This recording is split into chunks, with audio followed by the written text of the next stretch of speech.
All right, welcome to the show, everybody. We don't have a name for it yet. Hello. Me and co-host. Yeah, we're figuring out names, so. But let me tell you, bear with us. Let me tell you what we have on the show, though. We can tell you that we have one really long discussion and kind of a serious discussion about race and the way it relates to Lakeview Terrace. And you might be surprised at some of the answers we have. We're going to dive into that. So bear with us. We're not geniuses on this. No, we don't. So we don't claim to be, but it is kind of long. But we like to break it up, all the silly stuff with some serious things. Exactly. So just bear with us on that, because as soon as we're done with that, we move on to some funny stuff with William Shatner. Yes. It was a race issue, and then dives into William Shatner, and then we get into some email. We also talk about actors, their careers, and when they should make the move to being more serious. Crazy stuff. We bring up Will Ferrell. So it's a lot of stuff that we talk about. Yes. So hey, it's another one of those long shows. But sorry, just deal with us on that. We got the guts. We do not plan for these shows to be this long. They just happen to be that way. And exactly. We hate to cut it out because I don't want to. We don't want to. There's a lot of good shit in there. So why cut it out? Push pause every once in a while. Do some work. Take a break. Go take a shit. Come back. Yeah, do half the show. Go home. Listen to the other half. And hey, that'll. I'm sure that'll work out just fine for you people. But some co-hosts, people talk about how they listen to this at work. Yeah. I mean, I know when I listen to certain programs, like when I listen to certain podcasts or even Howard Stern or something, I listen to it. And when I was working in an office at one time, I was like, you know what? This helps me get past half the day. Are you kidding me? I listen to Howard Stern. That has saved a lot of my boredom. Boredom. Yeah, my work frustrations when I'm doing stuff for Spill. It gets me by. It saves my life when I get to listen to something. So I'm just thinking about these long shows are not always that bad. Look, if you're the type of person who wants to spend 5 minutes listening to a podcast while you jog or something, hey, what can we tell you? It's not for you. But you're the person you're sitting down, you're working, or you're walking around the house playing a radio. I don't mind it being that long. Yeah. I mean, like I said, I've been in a situation where I wish I had listened to certain podcasts where they didn't. As a matter of fact, I don't want to say anything, but I don't want to bring them up. Well, I'll bring them up because those guys deserve the attention. I listen to IGN. They are a video game podcast, and there's one show in particular that they do that I like. It's about retro video games and stuff, and that show's only 20 minutes long, if that much. And I'm thinking, wow. I wish it would have been longer. So at 2 hours, 2.5 hours, that's a good chunk out of your day helping you get by. Yeah. So shut the fuck up. Yeah, exactly. Quit bitching and get back to work. Exactly. Sitting up here listening to podcasts, you should be working. And if you have this on the speaker, I'm going to embarrass you right now. Hey, Tits, what are you doing over there, Tits? Screw you, boss. Damn, I found a rat in my soda because you weren't paying attention on the assembly line. Get your ass back to work. I hate Chinese people. Oh, what the hell? Okay, he didn't mean that. We'll see when they hear that when they hear that loud. Yeah, they're going to be looking at that guy, whoever is listening to our show right now. Okay, when China tries to send a nuclear bomb our way, then it's know his fault. It's your fault. No, it's that guy at work for listening to it. That's his fault. All right. Now, being that it is a long show, we're just going to go to the top 5 real quick. Right. You want to do that real quick? Yeah, all right. Do a lightning round. All right. So, number 5, got your boys in there. Boom. The De Niro and Pacino and Righteous Kill. Hoo-ha! Hoo-ha! Hoo-ha! That movie brought in $7.7 million this weekend. Has a total gross of $28.4 million. Yeah. And let me see, is that right? Yeah, $28.8 million. Not the money expected for a movie that had 2 legends in it like that. Yeah, and that's kind of disappointing just because they are legends, and I like to see those guys in something really badass.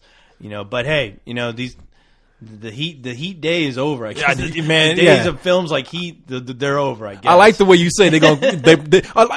At one time you said, "Oh, they'll make another." Like these guys are old. They ain't gonna make no other movie. Make it Halo. Okay, now they both have said, they're willing to do another film. What, they gonna be in the old folks' home trying to kill somebody? I'll see it. De Niro gonna be in one of those those little scooter chairs that you see old people in the grocery store coming up poking a nurse in the ass. Hoo ha! Hey, I'm down to see some bust going on in the nursing home with the guys come in. Here's a scenario, Corey.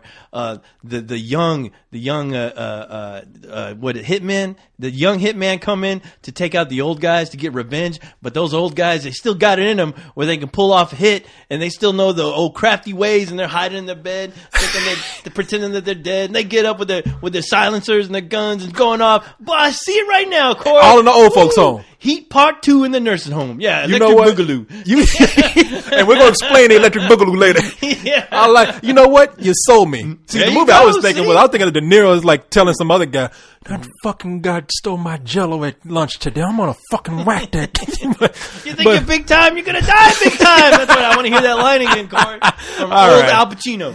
Okay, well, I don't know if we're gonna be able to do that, but It'll happen. I would love to see that movie, but anyway, Righteous Kill not doing what they thought it would. But anyway, let's move up to number 4, which is Igor, which brought in $8 million this weekend. Yeah, this movie, I mean, First time it's out. yeah, I was like, well, when did this come out? I mean, what? I don't know, man. I thought this was going to go, it looked like it was going to go like straight to DVD when I saw the trailer. It looks like almost like a straight to DVD movie. I mean, I hate to say it. Look, for a movie that looked like it did, let me see what the budget on that movie is. Yeah, it's a $30 million budget on that movie, so it's gonna be a hard time getting that back. I apologize, people. I'm sick, by the way. Damn, what's going on? Yeah, I noticed you were sick. What's going on with you? You got a computer virus or what?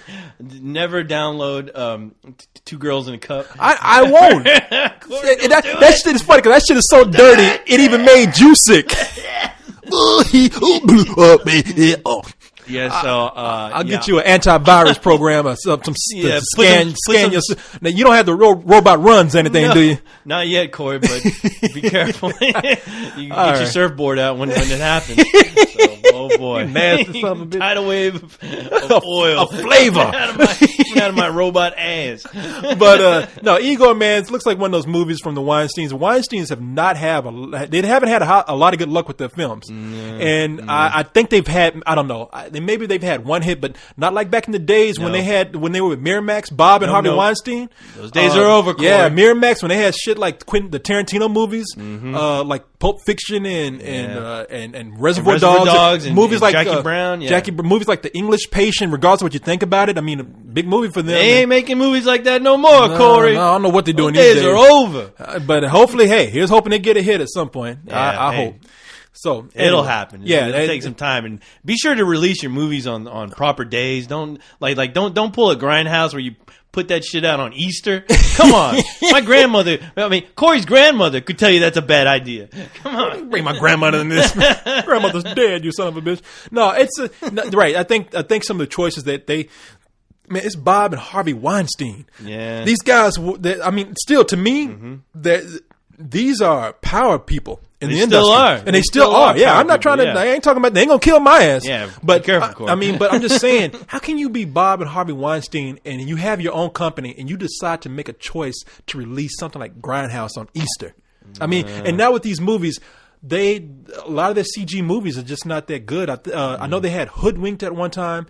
Even though, you know what? I liked Hoodwinked. I saw it on Cartoon awesome. Network. It's actually pretty funny, great. man. It's a great film. And I think the movie did okay for them, but not great. And they had another one that was based on a British cartoon series, and I forgot what that was called, but that bombed. Yeah. And just so bad timing, I guess. I don't know what they just. But as far as the CG movies goes, like Igor, got to get some, man. Come on, if you're gonna release CG movies, Pixar, DreamWorks, even 20th Century Fox with like Ice Age, you got to step up your game, man. You can't be releasing no Lego shit out there, right? No. Yeah, it looked like something that you'd see at like the fucking Target or Walmart, like one of those half-ass knockoff films. Yeah, exactly. I mean, it ain't, come on, man. Like they got Barbie going straight to DVD. You know what I'm saying? It looked like a poor man's Tim Burton film. That's what it looked like. Yeah, you're right about that. You're exactly right. So, come on, man. Step your game up with the CG shit. Right. Be smart. Bob and Harvey Weinstein, man. Think.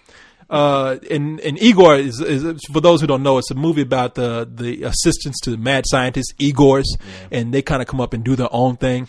Because they're kind of second-class citizens. Hey, you're an Igor. You're not supposed to invent shit.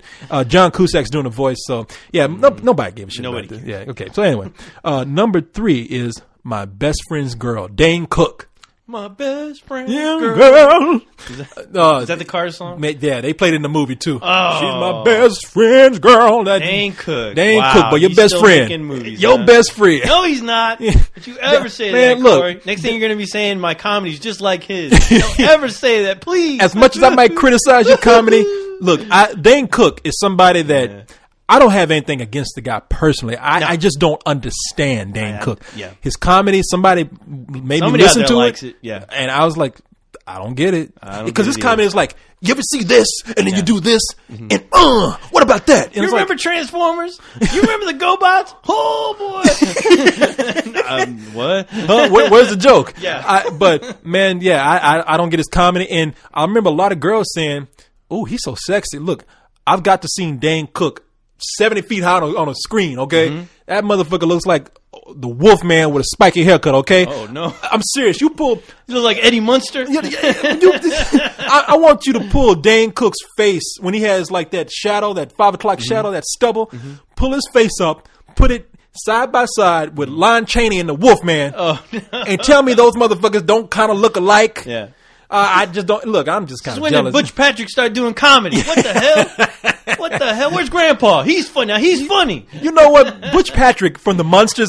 Butch Patrick is that little. They couldn't decide if he was a little werewolf or a vampire. Yeah, exactly. In the Munsters, in the because he had that widow's peak like Dracula, but then he had the ears like a werewolf. Yeah, or something. sometimes you'd assume he was a werewolf because he always had that. He was always carrying around that werewolf doll. And that's who Dane Cook looked like he grew up to be. Eddie Munster, Eddie Munster grew up to be Dane Cook.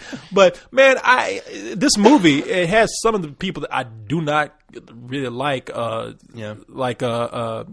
not crazy about Jason Biggs. He in this in the guy. What happened? I thought he stopped making films. Shit, that was wishful thinking on your part. Leon can't stand him. I don't hate the guy, but I mean, he's just a really wishy-washy, annoying guy in every movie that he's in. I always think he's playing the same goddamn character from American Pie. He's playing that same clumsy fuck up, and then they put him in this movie, and he's wondering why. Okay, in this movie, you have Dane Cook, Kate Hudson, and Jason Biggs, and Alec Baldwin makes an appearance in there, playing the same asshole that he does. Everybody's doing the same shit. He's playing a character from 30 Rock. Yeah, he's coming in playing the asshole. That's because that's what the movie's about. Dane Cook he plays a guy who makes extra money by getting guys who've been dumped by their girlfriends. He's like, hey, let me go on a date with them. I'll be such an asshole that they'll be running back to you knowing what they've lost in such a nice guy like you. Simple premise. So that's a premise. Now they got so the concept. So now they got to like do something around it. Right. And it's the same kind of shit. Comedy ensues. Yeah. And you got Kate Hudson in this movie. Nobody's likable to me in this film. Yeah. And so Kate Hudson. When is she going to do something worth a shit that I wasn't know, man. Almost famous? God damn. Then so Jason Biggs is acting like a fucking idiot, wondering why his girlfriend dumped him. Kate Hudson is acting like a dumb bitch. One, can't decide whether she wants a jerk for a boyfriend or should she go back to this little weasel of a guy this guy who's like don't even know how to approach a girl. And Dane Cook is just being fucking Dane Cook. Yet the movie made it, and look, it didn't do that well. Movie brought in, let's see, $8.3 million. So nobody want to hear about that shit. Somebody out there has some sense. Dane Cook's talking. He's worried about the poster for the movie. He wrote a blog saying, "What? I don't like the poster for this film. Worry about the fucking movie, man." No shit. Choose your scripts, you don't. Yeah, why am I telling Dane Cook that? I don't want him to do well. I ain't kind of even talk about Dane Cook that bad. Dane Cook is a hunt. He has his audience. Yeah, people like him. Whatever. Yeah, good for him. He has a rugged handsomeness about whatever. I don't know the fuck. Really? What that you said I thought about he looked like Eddie Munster. No, you said actually one time you told me he looked like a poor man's. He looked like a poor man's Ryan Reynolds. Yeah, he does look like a poor man's Ryan Reynolds to me. Every time I see him, I'm like, hey, it's Ryan Reynolds. Wait, it's not Ryan Reynolds. He looked like Ryan Reynolds to me if Ryan Reynolds replaced his face with a gravel road. If you ask me, he looked like Ryan Reynolds' shithead of a little brother. That's what he reminded me. Hey, come here. She's done telling his dumb jokes. Stop. I want to hear that shit. Yes. All right, let's go ahead and move into number 2. Number 2 is the Coen Brothers, Burn After Reading. It was number 1 last week. Yep. Number 2 this week, and the movie has brought in $36.4 million so far. The movie cost $37 million to make, so they're stand to make a profit. Yeah, good for the Coen Brothers. Yeah, no, good for them. Look, I know it's one of those guys who I wasn't crazy about the movie, but hey, good for them. Yeah, I still need to see it. I'm actually looking forward to it. A lot of people who've recommended me this movie, they've told me a lot of good points about it that I think I might dig. So yeah. No, I think you know what? I think you'd like it. In fact, I'd be willing to tell everybody, I'm the guy. Don't listen to me. Don't listen. I'm the one guy out there who said I just thought it was meh. Okay. I don't know what the hell I'm talking about. Exactly. I'm that idiot out there. So I'm stupid. Hey, wait a minute. Number one is Lakeview Terrace. Oh, Samuel Jackson don't want you living next door to him. Damn, your favorite movie. Don't bring that black woman over here unless you're gonna give it to me. That motherfucker, boy, he was mad in that movie. Yeah, he was. But Crazy mad. you know what? Good for Samuel Jackson. Yes, All right, now I know a always lot good. of people that I brought up some controversy with Oh, this. yeah, you did, Corey. Mr. Controversy himself. Oh, my God. Will you leave white people alone already? Oh, here we go. Leave them alone, Corey. Can't we all just get along, Corey? Can't we all just get along? If you're going to pick on somebody, pick on the goddamn Eskimos. They got too many rights if you ask me. Those troublemakers, man. Always living out in the cold and bothering the fish. Always fishing. Get tired of What's their Eskimos. problem? Yeah, leave them fish alone. Killing all those animals for their fur. They're ruining the environment. How dare you live in those goddamn igloos? House made of snow. Igloos have rights too, damn it. So Lakeview Terrace, man. Yes. Look, first of all, regardless of what I thought about the movie, I am actually really happy to see Samuel Jackson have a movie that was number one and sold on his celebrity, on his star status. He's the guy to do it. I mean, that's the only reason why I went to go see that movie. I mean, just because Samuel Jackson being crazy and doing what he does. And hey, who doesn't want to see that? Exactly. I want to see it. I mean, we always talk about Samuel Jackson fucking with people and screaming. Oh, yeah. This is the movie where he does it. Now, I'm going to read a piece of email here, and people from this point on, we're going to get into the long discussion. We're going to get deep. Yeah, we're going. I have to warn you now. It's going to be a long discussion about race in this movie. I want to hear this shit.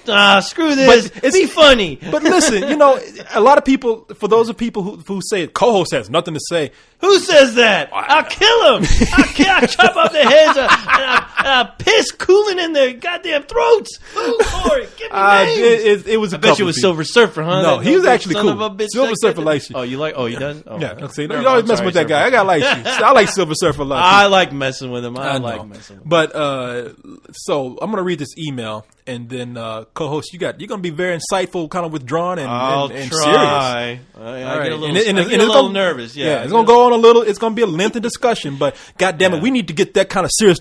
We need to in order to improve the race, we need to get into these deep discussions. I'm not trying to improve the human race. Eventually, robots will conquer all. Oh, here you go. Destroy all you sons of bitches. But hey, I'll entertain you, Corey. I'll entertain you. How's that? All right. Let's get deep. Patronize me. Okay. Let me read this email and let's get into the deep shit. Deep discussion.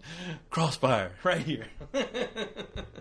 So this is from he had to give me one of these goddamn robot names like a barcode. BP6589. Do we really have to say that? I know. Who cares, man? Here's an email from a dude. I think he should have just put a barcode on that. This is from Barcode. BP, that's what I'm gonna call him now. BP says, so this week's number one movie is Lakeview Terrace, a movie you gave some old bullshit. Uh-oh. I watched your review and it seemed to me like the movie hit a chord with you. So I've got 2 questions. Mm-hmm. What is it exactly about this movie that made you hate it so much? God damn it, I got to go through that again. I thought I covered that. But I know. Okay, all right. I mean, after all the comments I put on the page and everything. I'm scared again. Okay, I know. Get back. Get back. Terrified. And why do you think more people went out and saw this movie than any other movie this weekend? Okay, first of all, I'll go through it again. Right. But I want to bring this up because I'm actually... Let's talk about this, Corey. Okay. Let's get it out in the open. Look. First of all, I want to just come out and commend everyone who responded to the review, to the comments on the review, review. And man, you guys are great. I mean, on any other page, or any other site, people would have got on there calling each other names, all caps, yelling. Insults going back and forth, all kind of racial slurs. Blackie! Yeah. What does a nigger have to say about movies anyway? Corey, how dare you use that word? I didn't use that word. I'm using that word to illustrate what people would say. You're racist, Corey. Yeah, you just call me Blackie. Now you. Well, that's a color, Blackie, right? Blackie. That's a crayon color. Blackie. Well, I like that color. Okay, right. Okay. That's a goddamn racial insult. But the people, because I've been on site, that's what they would have said. They would have. Niggers don't watch movies anyway. Unless they're talking, so you probably didn't hear it like they were telling it or some shit like that. How can you afford to go see a movie like that? How can porch monkeys go see movies? Don't you belong in the zoo? Food stamps get you in the movie too now these days? What the hell? Did you pay for your ticket with crack? Damn. But it made all kind of stuff. You know, it would have been so insulting. But yeah, if we were those people, we'd be right. If I was a racist, that's what I said. That's what we'd write. That's what I would put. But I'm not white, so I don't have a chance to put that. I don't know. Fuck it. I might still go in there and write myself. We'd probably be the most creative people. Yeah, exactly. Black people. I'm gonna go in there and write myself. We need to put that in there. Exactly. Balance it out, Corey. That's what you exactly. What's up, spook? What do niggers know? It's gonna be a new section on the site. What do niggers know? That's the name of our new show. What do niggers know every week? And co-host. Yeah. Niggers and robots. Let me tell you, kids. All right, kids. Now don't go off. Don't go off and try to riff. Don't go and try to riff on what we're saying. We're doing this to point out how stupid racism is and how ridiculous that would be if somebody did it. It is. Don't you go out and try doing any jokes like that. Don't start any groups. Don't do anything like that. Exactly. It's just like they say when you have those kung fu movies and they say, do not attempt to do these at home. Do not attempt to use racial humor. Paid professionals. Exactly, right here. Statements. So be careful. We're racial stuntman. We know what we're doing. Exactly. So, a lot of people came on. They were real cool about it, and look, they actually had a good point. Mm-hmm. And I want before I get into what I didn't like about this movie, I just want to say, hey, look, just because I'm managing everything around here and kind of running things, don't mean that I don't take criticism. I mean, that's part of it. Yeah.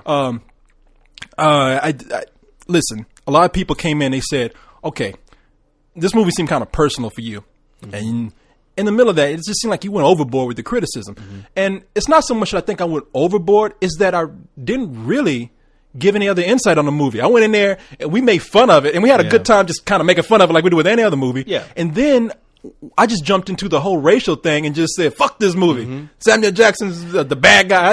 And I thought back and I said, you know what? A lot of people are right. I did not go in and give a balanced review saying what things were good about the film, because you were the one that came in at the end. Yeah, I tried because, I mean, I sort of understand where you're coming from, but, I mean, I'm not going to lie to you. I definitely had a feeling like you kind of had your mind made up as far as a film like this, which is easy to do. You look at the trailer and you're just like, it kind of rubs you the wrong way to begin with. But at the same time, you know, I was hoping that I can somewhat balance that as far as, you know, I don't have the same issues, even though I understand those issues and where you're coming from. But at the same time, I'm like, well, you know, I'm not a black woman, obviously, so I can't really speak for them. Or a black man, or a black anything, or a black anything. Yes, I am a robot. You were silver and caramel. That's your color. I'm silver and beautiful. Silver is beautiful. So it's really hard for me to try to generalize anything as far as, you know, what this film represents to you or anyone else, because I've never been on that side. I've never been in a relationship where, you know, I've been a black female, you know, I'm dating a white man, because I don't see that world. So it's really hard for me to comment on those issues if I've never really been there firsthand to really experience that. But I do understand where, you know, you obviously have your feelings towards it, and I know you have issues with these certain types of films, and there's certain things that rub you that Hollywood does, and you know, they do that with a lot of races.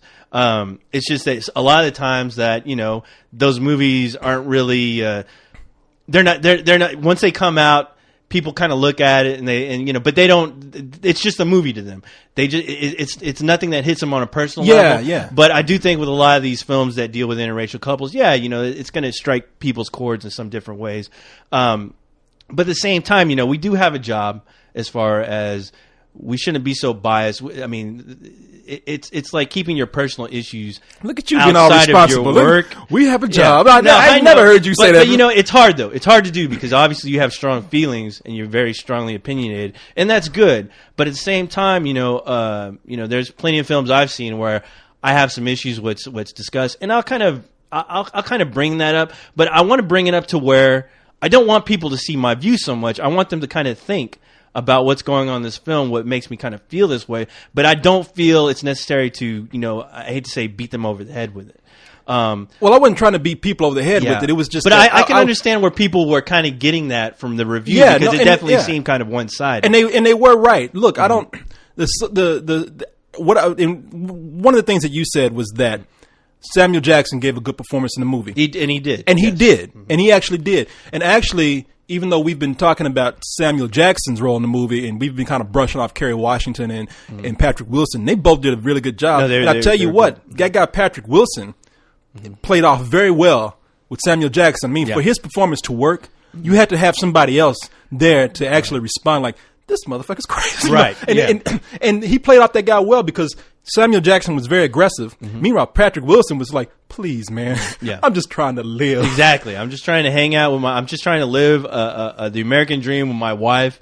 Yeah. You obviously have issues with it, but, you know, please. I mean, this is my family. Keep that shit to yourself and quit tormenting us. Even, like that scene when he invited him over. He was giving him hell. And I mean, and the thing is, it does paint, obviously it paints Samuel Jackson in a very negative way.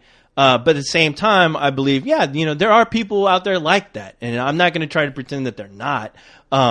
Just because this one movie, you know, focuses on that, it's gonna have people kind of like thinking, well, they're making Samuel Jackson as the evil black guy, and me as a black man, I don't like to see black men portrayed that way. No, see, it's not that. It's not that I don't like to see black men portrayed as evil guys. There's been plenty of movies where the black man is. I mean, look, there's bad people everywhere, right? And that wasn't my problem with the film. That Samuel Jackson was bad. But I think the way the review came out, I can sort of see people seeing it that way as far as like your issue with it, because like I mean, I saw the review and.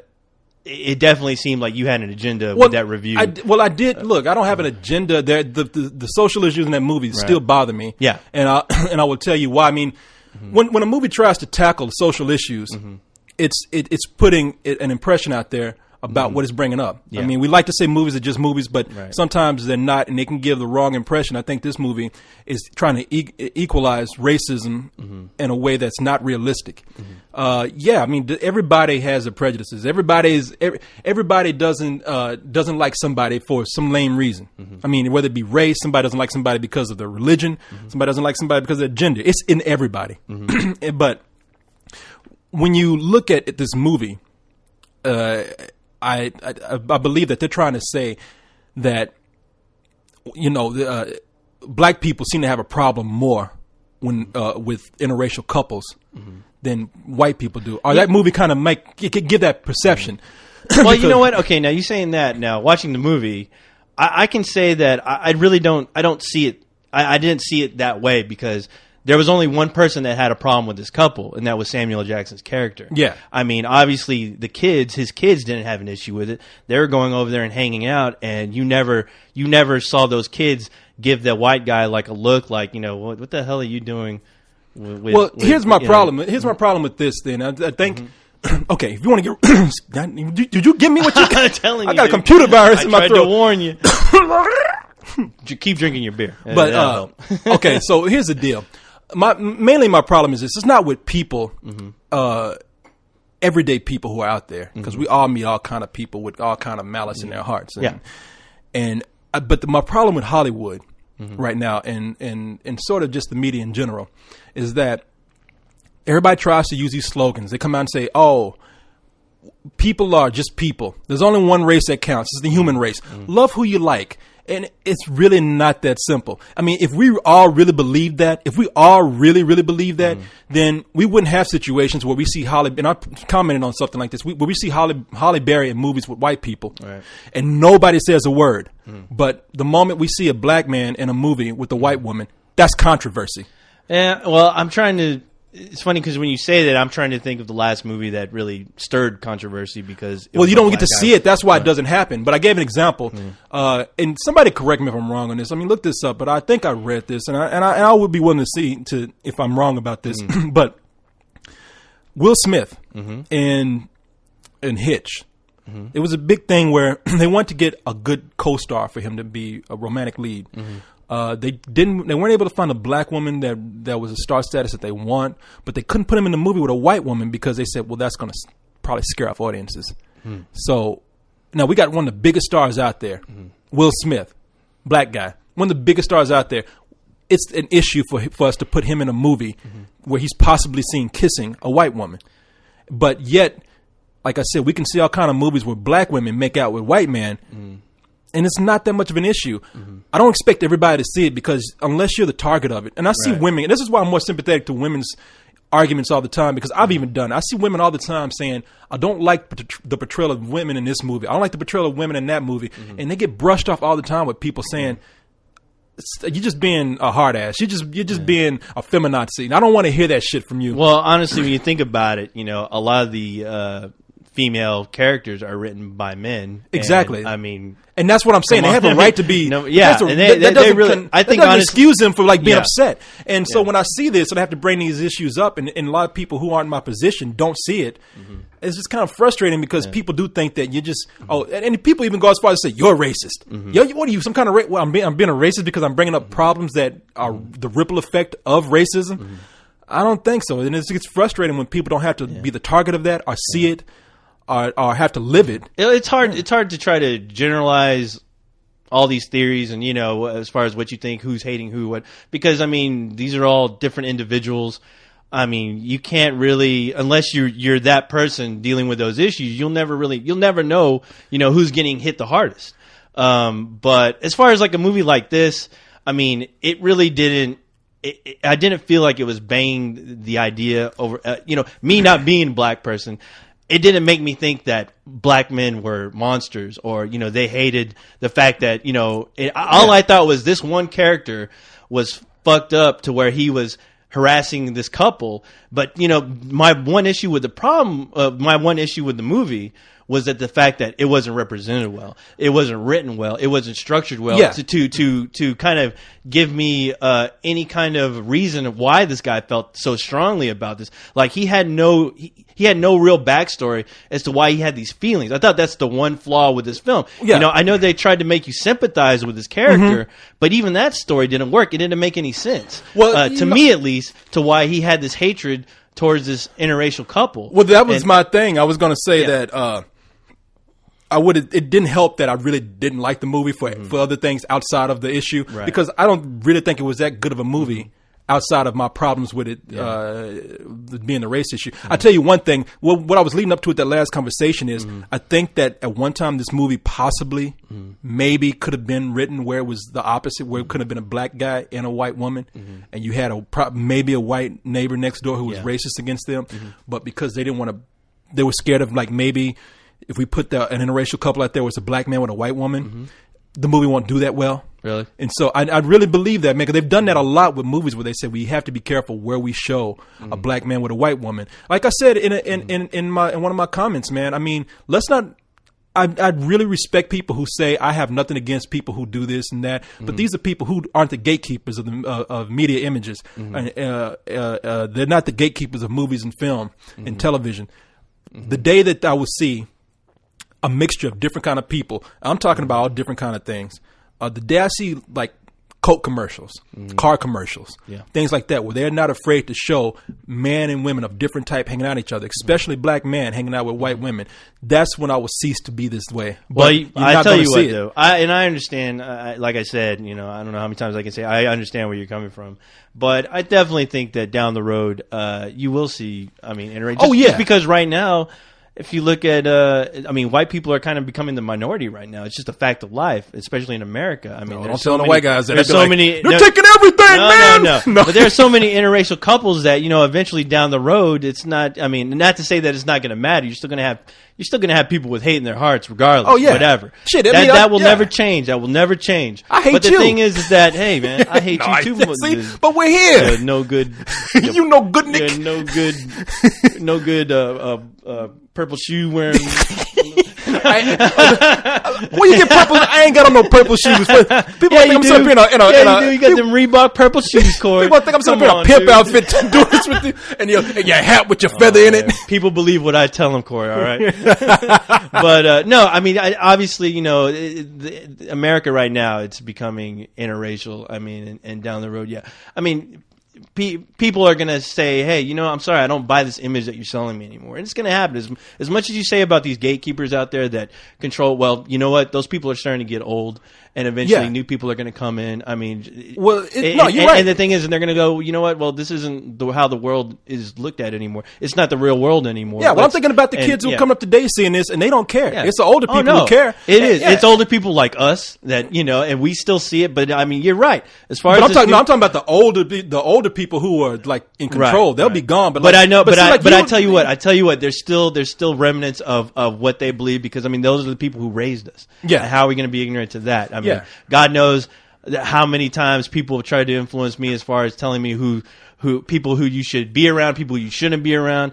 You know, you hear all the stereotypes, but you know, until you actually interact with these people and you actually see them for who they are, the smart ones at least will come up with their own opinions about these things, and will, you know, won't be afraid to say, no, this is wrong. Well, yeah, these people aren't like this. I mean, the world's progressing, man. Yeah, it is. Not gonna be like, but you know what? I'm just that's saying, why you have to keep faith, Corey, that the world is progressing, and you should, you know, instead of sometimes, you know, it's easy to be angry when you see something and just to, you know, just spot out. I mean, God knows what Silver Surfer.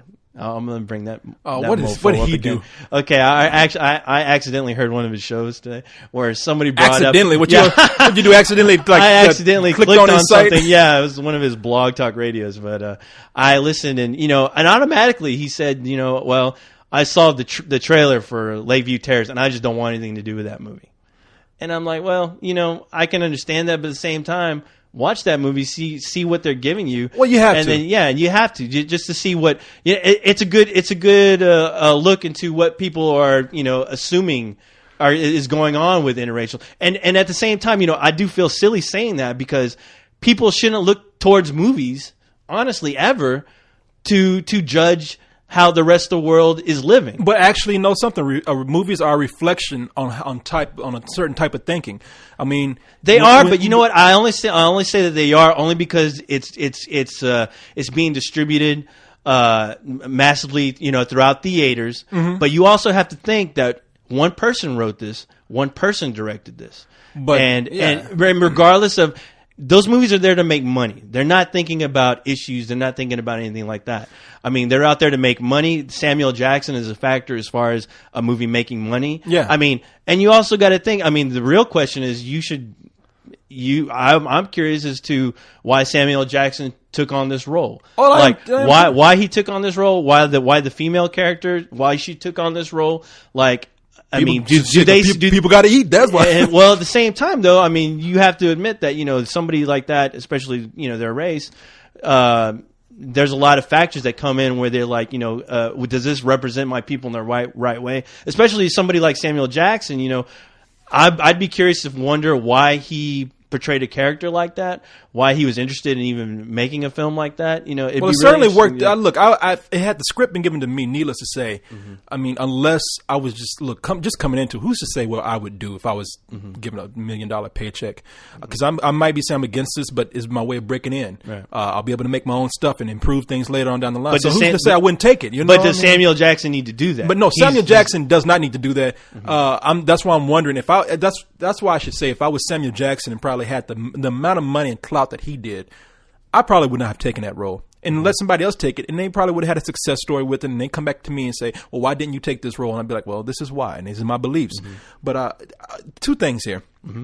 Movies are a reflection of how certain people think, and that's how you get to the problem of what people are distributing. Go watch Robert Townsend's Hollywood Shuffle. We brought this up before. Hoe cakes, got to eat. You know what's in the movie? Winky Dinky Dog. Mikey wants some cake too. Robert Townsend's Hollywood Shuffle is a movie about a young black filmmaker or an actor. I'm sorry, he wants to be an actor, and Hollywood only sees black people in a certain kind of way. Because, as you said, there's a lot of white people and a lot of Jewish people who write those roles. And it's done with a lot of other people. It's done with, and I think we're in a much more liberated society where it doesn't happen as much now. So don't get me wrong. I know progress has been greatly made.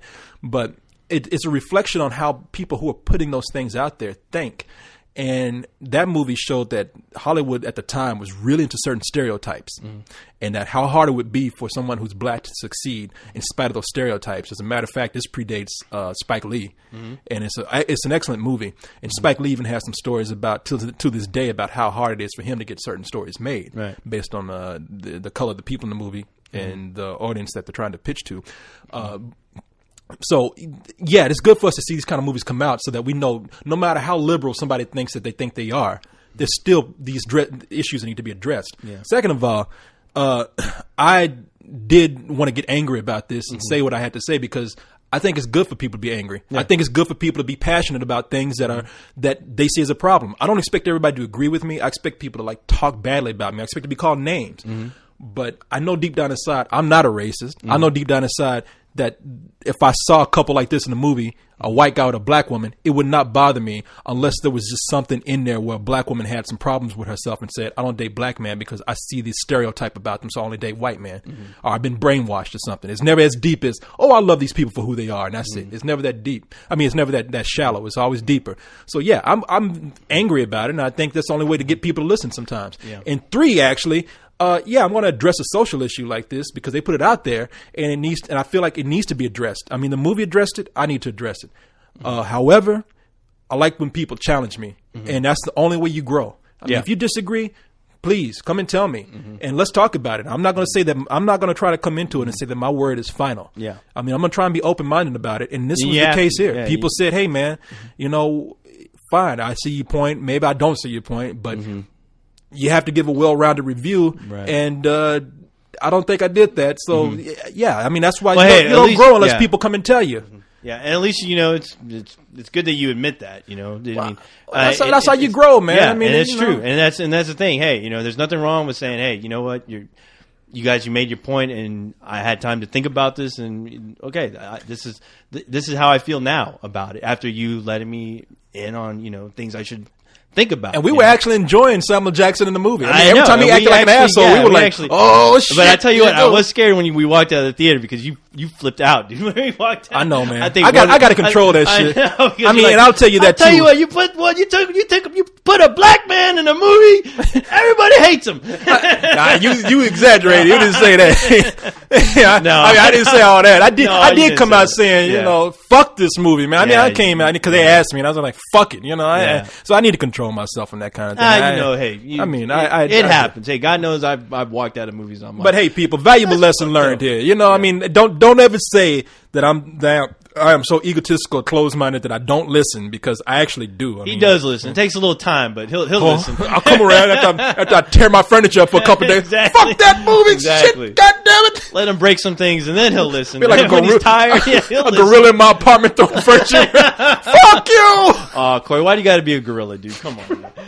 That's terrible. Gorillas in the mist. What are you doing? What are you doing to your people? I know. Blackie the Gorilla. That's going to be my movie. Blackie the Gorilla. I mean, it's a movie tearing up my furniture in a monkey suit. Oh, my God. So what is the lesson here, Corey? I guess... the lesson here is that there's 2 of them. I mean, the lesson here, and I think we all walked off with a valuable lesson here, is like, well, for me, the lesson here is to, even though you might have deep feelings about something, try to pull back. Say what you have to say, but be more fair about it. Yeah, I mean, we're here to review. It should be brought up what I said, but it should be brought up in the form of a movie review. And I should have said, this is what's good about the movie. This is what's bad about the movie.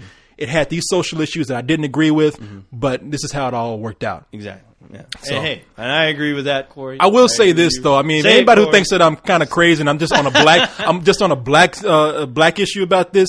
I've said it before about Asian man too. Yeah. I feel very bad for Asian man because they're not very loud about what's going on right now, and I've seen this over and over again. You see it more and more open now. White man with Asian women. But you hardly ever see it. Now, I did see it. To be fair, I saw it recently in that movie, Sisterhood of the Yaya Pants, whatever. Sisterhood of the Traveling Pants 2. Yeah. There was an Asian guy who was dating a white woman in that movie, and it was cool. And whatnot. But most of the time, you see a lot of white men with Asian women in a lot of movies and even commercials. And I just don't think they're allowing Asian man to be seen with white women in the same capacity. I think there's still some sort of nervousness about that. And I'm just curious, like, how much of it is actually going on out there, to be honest. I mean, we live in a place where we don't, I mean, we have, like, our Asian community here, but we don't, it's like, I'll see them at some films sometimes, and then they just disappear. I don't know where they're hanging out. I don't know where they're hanging out, but yeah, they obviously are out there. They're like ninjas. I don't know what the hell they're doing. Oh, why you gotta call them ninjas, man? That's a problem. There ain't nothing wrong with being a ninja. I'd be a ninja. Shit. Yeah, yeah. I mean, about that. Shit, at least, hey man, if any Asian people are getting mad about that, it ain't like being called a porch monkey. Exactly. Like you call a ninja. No. Ninjas are cool. Ninjas kick ass. Yeah, ninjas disappeared. Like you make it sound like when we're out in public, like we see one or two Asians and then they just throw down a smoke tab. Poof, exactly. They're gone. And that's one hell of a way to make an exit, might I say. I mean, shit. If I could do that, I'd do it every day. It's like you see Asian guys, boom. Yeah, hey, where'd you go? Asian guy in the line at Wendy's, you know. Yeah. He gets his order, double with cheese, sir. Thank you. Mm-hmm. Poof. Yes. Yeah, but hey, you know what? When it all boils down to it, you know, it depends on the individual. They're going to love who they're going to love. And yeah, the rest of the world may be against it, but hey, who gives a shit? You know, you got to live your life, because there's a time when, you know, people can't pay attention to you all the time. I mean, people still got to pay bills. They got their own lives. They can bitch and complain, but at the end of the day, you know, what matters is, are you with the person you want to be with? Yeah. Do you care about the person you love? And are you willing to, you know, realize the world and its faults and let your kids know about that? Okay. You know, and you're right. That's right, Corey. And that's my little 2 cents. Little 2 cents it is. Go buy yourself some bubble gum with that. Remember, knowing's half the battle. G.I. Joe. Well, listen. Anyway, back to the fun show. I know, boy. That was some heavy shit, man. And I ain't never seen you. I was like, I know. Hey, y'all, if y'all don't know, co-host was sitting here talking to me with a piece of paper. I was lying on the couch. Corey, your problems are they come from your mother. That'll be $5,000, Corey. That's how much my sessions cost, brother. All right. How about I give you I don't take food stamps. Oh, you accept crack? Hey, how about I give you my 2 cents as payment? Don't try to pull no old dirty bastard on me, Corey. I won't stand for it. You know, give me food stamps and go pick up all your kids in a limousine. What's wrong with you? Oh, you know what? Old dirty bastard did do that. He did do that. He went, No, what he did was he was in a limousine. He was in a limousine with Mariah Carey, and he went to go pick up his food stamps in a limousine. No, he went to go pick up his welfare check. His welfare check. That's what it was. Yeah, that's right. And I was like, that's why I love that guy. God damn, I love that guy. Look at this Negro here, man. Hey, oh man, that's his world, Corey. That's his world. He created, and he loves it, and I love him for it. Hey. Okay, all right. I was like, That's what he does. That's not what you do. That's what he does. That's the kind of dude that's making black people look bad. You know. He. As far as I'm concerned, the old dirty bastard was never black. He was Jesus. He was doing his own baby thing. Jesus. He was baby Jesus. He was doing his own thing. Because you see, he's his own race. He ain't worried about the rest of the world and what they think about him. Because look, let me tell you something. I respect him for that. Co-host, let me tell you something, man. When I go pick up my welfare check, I get the worst car. Yeah. I put on my worst clothes. I put on my purple shoes. And I dress for the role, man. That's right. You know? Yeah, you do. I'm gonna pick up my welfare check. I gotta let the welfare kid. Don't forget about your red cap, your red ski cap you put on. Get my welfare check. Yeah. And everything else you got. I'm not playing. Back the fuck up. Get my Samuel Jackson voice. Oh my god, you're scaring the kids out there, Corey. You're scaring them. Back the fuck up. So, look. All right, what's going on now, Corey? It's a 2-hour show. I know, man. I guess it's gonna work out that way. What happened? We got on that social. Let's just delete all that and let's start all over again. I ain't gonna do that. I'm gonna leave it all in there, man. That has to be in there. We have to talk to people. Hey, we can't be all fun and jokes all the time. I know. We got to get serious sometimes. Serious. So, okay. Yes. Spill party.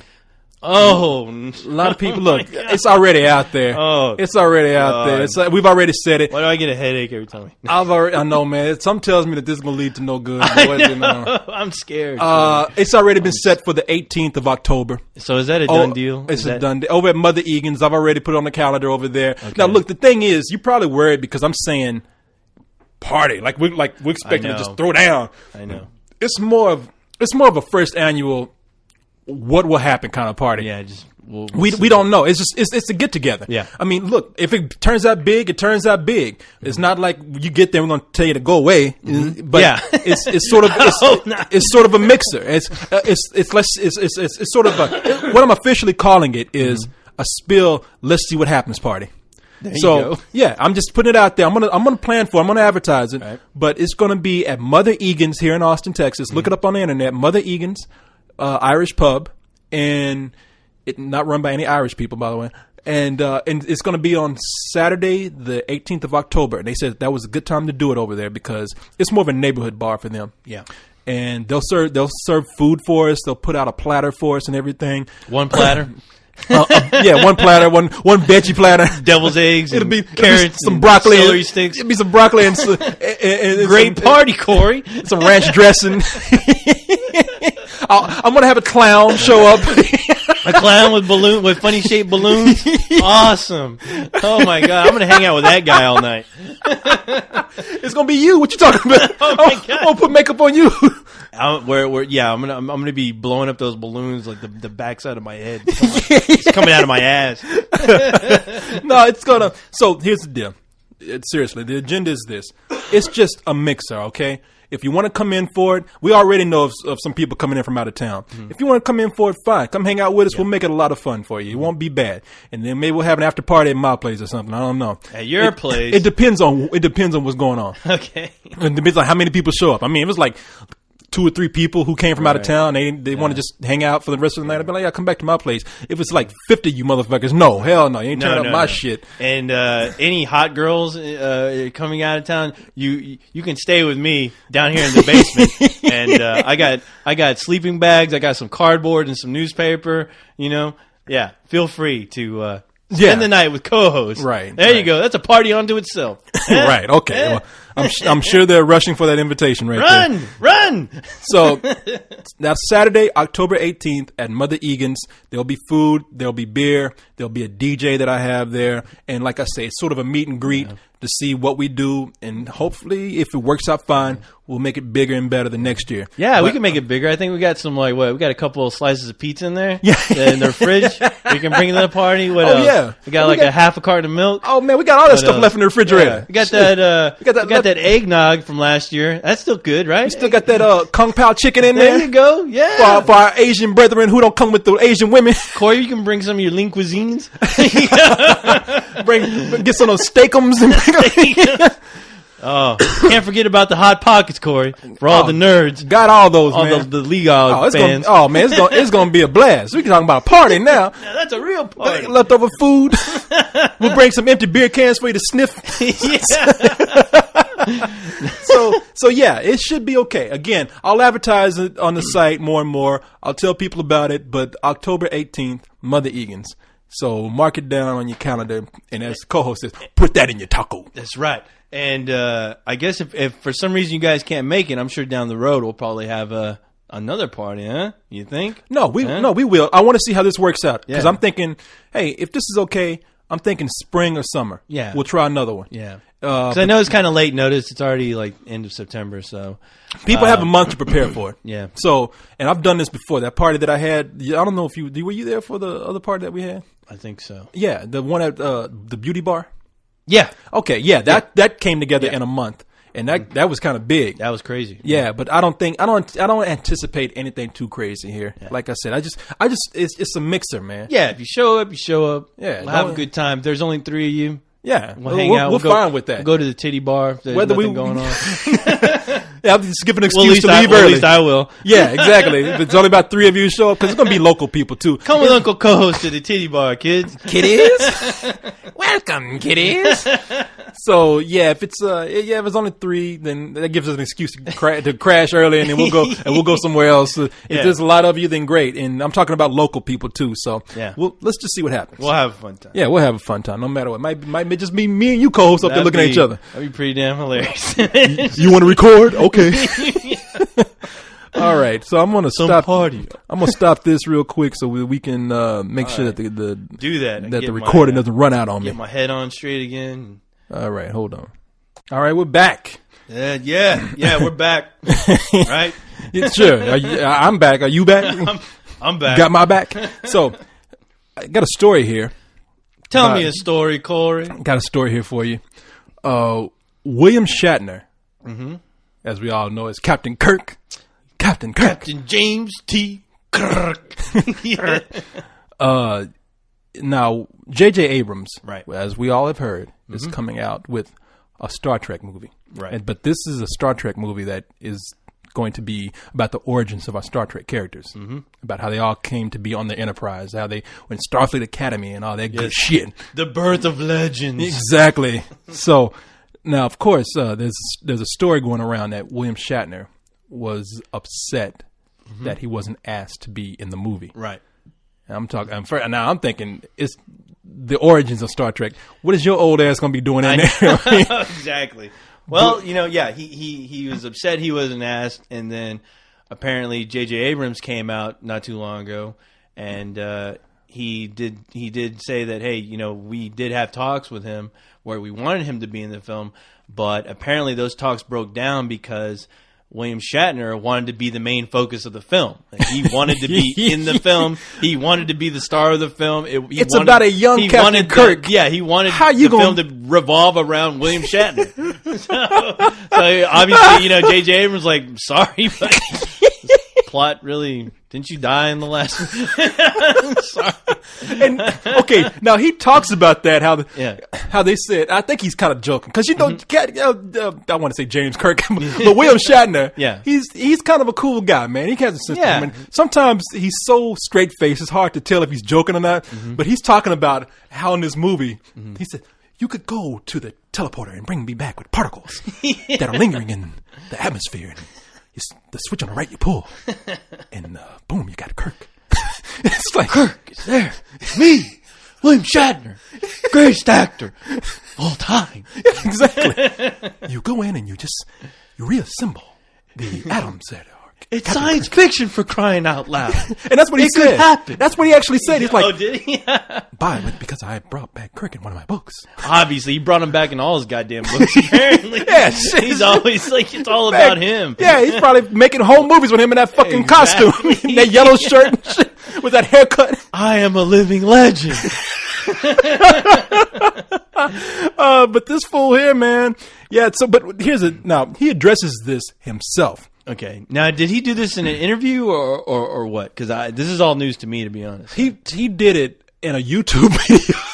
Oh, no. Him and his daughter are sitting there at a table, and they're just talking. And they did a David Hasselhoff video. Was he drunk when he did this? Man, who can tell when he's drunk or sober these days? But then, he came on. Was he trying to eat a hamburger while he was doing this? He's down on the floor with a burrito in his hand. I don't want to be in your fucking movie anyway. This movie should have been about me. Where's my mustard? But so yeah, he's sitting at a table with his daughter. His daughter's reading questions to him, and he's sitting up there. Poor daughter. Yeah, that's all I and his daughter looks like now. She's laughing. Like she's like, "Fuck, he made me do this." Yeah. and he's sitting up there like he just woke up, like he just got to eat some cereal. He just cooling at the table, man, at his breakfast table. Oh my god! Shooting a fucking YouTube. Yeah. That poor daughter of his. I'm gonna go ahead and play this, man. All right, play it. I'm gonna. Let me see. I don't know how we're gonna do this. All right. Let me see.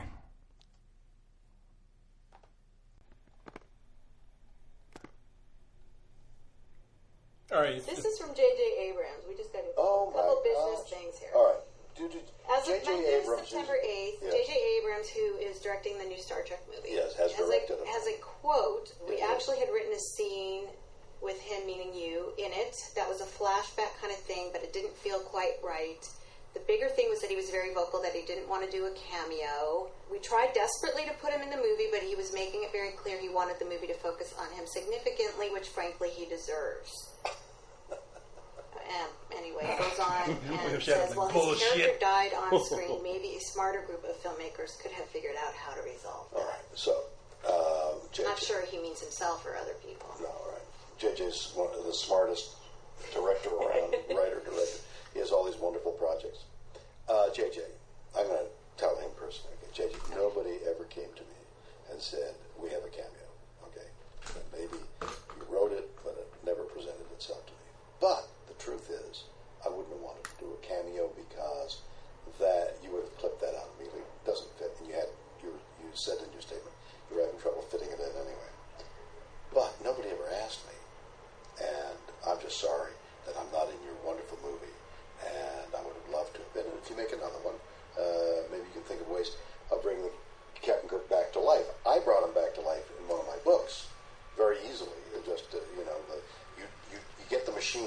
machine where you suck in the air with the molecules of Captain Kirk hovers, and you reassemble from the molecular structure that you get the hovering machine, and then you throw the switch on the right. You know, the one on the right, you throw that switch, and then when that switch is done, you throw the one on the left, and out comes Captain Kirk and reassembled.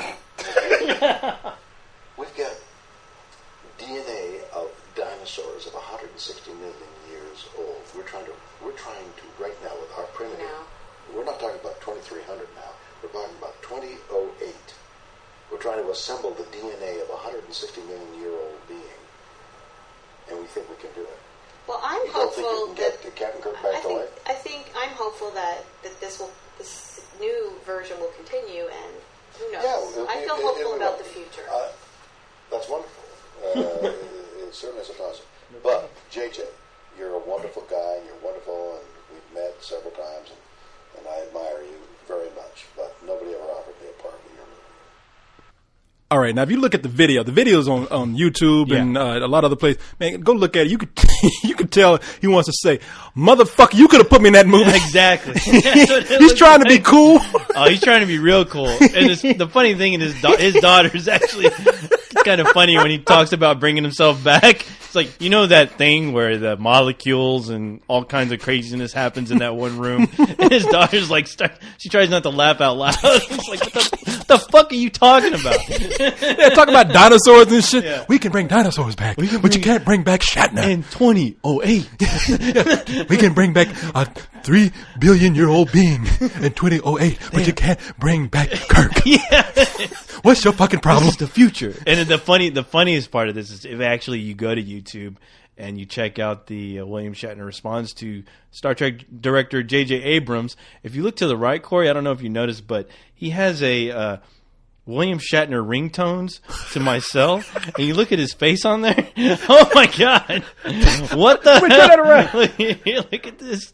Look at that, dude! Oh my god! Oh my god! He looks People! Go! People, Please you gotta do go! this. Go and check that out, please. Go! Yeah, what's the name of it? Type in right now. People, write this down. Type this in. Let me turn that around. Okay, Let me see. William Shatner responds to Star Trek director J.J. Abrams. William Shatner responds to Star Trek director J.J. Abrams. What is that on the right there? Okay, and right on the right it says, send complimentary William Shatner ringtones to my cell. And it has a picture of William Shatner looking constipated as all hell. His eyes are red. He looks like he's about to explode. It looks like somebody did try to bring him back through that damn transporter thing, and something horribly happened. Something horribly wrong happened. Yeah, he looks like he's all sweaty, and that's by far the worst picture I've ever seen of this guy. Seriously, this is no joke. He looks like a goddamn toad. This is yes, it looks like he's about to eat a mouse. This is the fucking picture. William Shatner of him walking out of a bar at 5:00 in the morning, drunk off his ass. We are not lying. You cannot wait. He's fucking William Shatner. You cannot tell me that is the best picture that they could find of William Shatner for that picture right there. That's embarrassing. He looks like bloodshot eyes. Yeah. You know in those movies where they bring out the cadaver on the table, like the body that they're carving up for the bloated, yeah, for the what do you call it what in those police movies when they have the body on the slab, and they get ready to cut into it, forensics and all that kind of stuff. The autopsy, he looks like an autopsy victim. He looks like a dead body that's a bloated dead body that's on the autopsy table before he gets carved up. Yeah. That fool, I cannot believe they put that. It looks like picture. he's full of gas. I'd be terrified to open that motherfucker up. He looked like it looked like you put a scalpel to his chest. He's gonna explode. That motherfucker looks like some shit out of Saw. Yeah, he should have thought about getting a different picture. Hey, do you think he approved that? Yeah. Fine, get out of my. It's on his page apparently. You know what he did? You know how Shatner is. They probably came up and he probably didn't even see it. Yeah. Mr. Shatner, how's this picture? Yes, get out of here. Yeah, get out of here. I'm writing great things right now. I'm too busy. I'm busy bringing Kirk back. Captain Kirk is going to save the human race for the 100 billionth time. It's all up to me, damn it. Now I have to figure out how to bring back that green bitch that I had sex with. God God damn it, Chekhov. That's what that picture looks like. Look like he's saying, God damn it, Chekhov. You know who he looks like? He looks like Scotty. Scotty, you know the actor that played Scotty before he died? Oh, yeah. Damn, Shatner, boy, you gotta look at me, man. I'm gonna tell you. you. You made me depressed now, Scotty. I miss Scotty. Damn. At least that guy had a sense of humor. Dude, this is a note to William Shatner. You've got to approve these fucking pictures before you let it out there. Look before you leap, stupid. I cannot believe I'm going to be crucified tomorrow for saying that, Corey. There's legions of Star Trek fans out there. Shatner, you know he's always on the internet. He'll probably find this. I want them dead. Dead. His family dead. Co-host! Co-host! So, all right, man. So we got So that was fun. Yeah. I don't know what he's trying to get out of that, but the movie's already done. But that's what I wanted to say. Yeah. He has a point. Now, whether whether he has the same point that I do or not, he does. I do agree with him, indirectly or directly. If you saw that movie, would you really want to see a cameo by William Shatner? No, like a cameo. Not really. Wouldn't that bring you out the movie? It would take me out of the movie, yes. It would take me out of the movie just because, the guy hasn't really taken care of himself. Damn, you just being mean about all it. All I think about is like, come on, he's like 80-something years old, man. Come on. I felt bad seeing him in what was it, Generations or whatever? Oh, really? Where he's you talking about the one Picard? The last one he did, the one where he dies. Oh, you talking about Star Trek 5? Well, isn't that Generations? That's it. Yeah. Okay. He was riding around. He's killing that poor horse. He's a big dude. Yeah, he's out in the mountains. And that horse is like, damn. Yeah, and he didn't look really that great. And I'm just like, I don't want to see. That's like me looking at a Batman film like 30 years in the future, and he's all fat and bloated. I'm sorry, I just don't want to see that. I don't. That was one of my heroes. I don't want to see the guy fat and bloated and. Yeah, hey, damn, you just got mean about that shit. I wasn't even going there with it. I hate to say that, but I'm sorry, but it's kind of a joke now. Damn, see, I was gonna be like all cool about it. How are you gonna be cool about that? You just got personal with the man. You just got like fat, bloated guy now. Just like he can barely move his arms. You're like the motherfucker's fat. I don't want to see him to make a. Hey, heroes don't gain weight, Corey. He's all bloated now. Judging by that picture right there, if he looked like that, he looks terrible on that YouTube web page that bring him back in CG or something, not like that. Corey, I'm sorry, but J.J. Abrams looked at him and then he said no. He said no. You know what J.J. Abrams probably did? It's like, Shatner came up and he's probably on the set. J.J. Abrams was probably showing him around. He's like, man, Shatner, of course. You got to come in. Yeah, let him in. Yeah. And, they're probably cooling out, having some beers. And, Shatner probably said, being that I was the one that started it all, I really should have a cameo in this. And J.J. Abrams was probably like, Of course. I think get this motherfucker on that. Yes, of course. He probably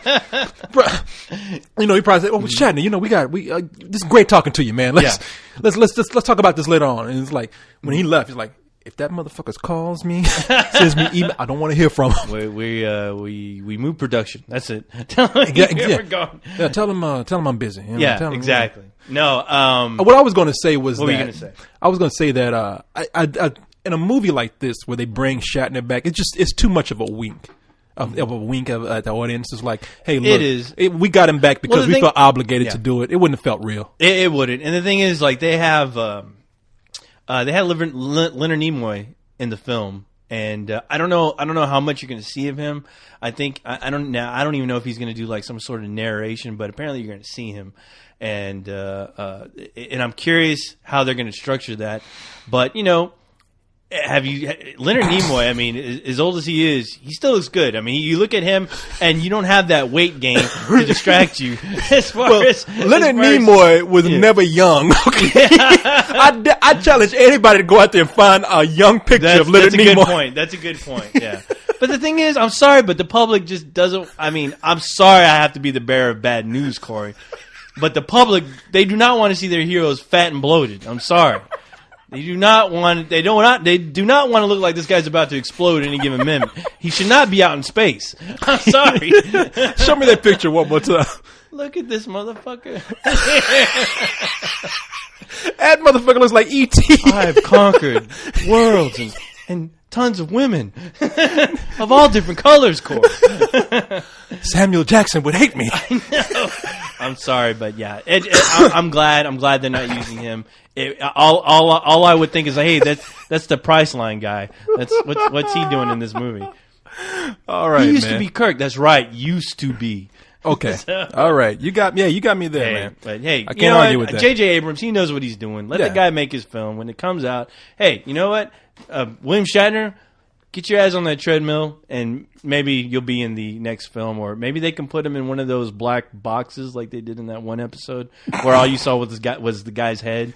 Maybe something like Futurama. Yeah, maybe he tried to save the world, and everything around him exploded, and he somehow managed to live. And they got him in one of those black boxes, and you see, when yes and no is a green and red light. That I would sympathize for the character. That is a hero right there, and he's still alive. He's just a head in a black box, but hey. Hey, look, judging from the head I see on that picture right there, because that picture ain't nothing but a head. Exactly. No, they don't need to bring that back. No. Bring back his shoes. I mean, the CG his ass for crying out. That's what I said. Yeah, dude, take some shots from him from the old Star Trek and just throw his ass in there. I don't know. Have him look like somebody Pixar. Yeah, I'd rather do that. Yeah. Bring him back as a dog. Yeah, William Shatner, you look like shit. I'm sorry, dude. We're using like one of your old shots from the goddamn 1970s show. All right. Sorry, you're in there. You're gonna get a check. All right. That's what matters. Yeah, right? shit. You're getting a check. Be happy. You ain't got shit to worry about. I know. Talk about a man who's probably getting royalty checks from everything. Yeah. No, he's well. I mean, because that motherfucker does everything. Yeah. Priceline. He still does one of those legal shows on TV. No, yeah. He does a World of Warcraft commercial right now. I mean, fuck, He's man. still writing his book. If I was J.J. Abrams, he's writing those fucking books. If I was J.J. Abrams, I'd be like, man, what the fuck do you want? Exactly. You got enough money. You have a everything. Yeah, why are you fucking with me? Yeah. Let me make my movie. Shit. I got Leonard Nimoy. He's a lot cooler than you. Leonard Nimoy looking like a goddamn toad like you. Get the fuck out of my studio. Get out of here. Don't you know You who I don't am? fuck who you are. Created Lost. Who are you? Oh, you're William. Yeah, he's like, that's all I got to do is look at him. He's like, you'd be like that. I'm sorry, Mr. Shatner. Please, I didn't mean to talk to you like that. Get the fuck out of here. No. Okay, so. Okay. Yeah, that was cool. Thanks for sharing that. No, man, thanks for sharing that with me. The daughter is priceless in this video. Oh, that daughter. I thought it was a young daughter, but yeah, she looks like she's like in her.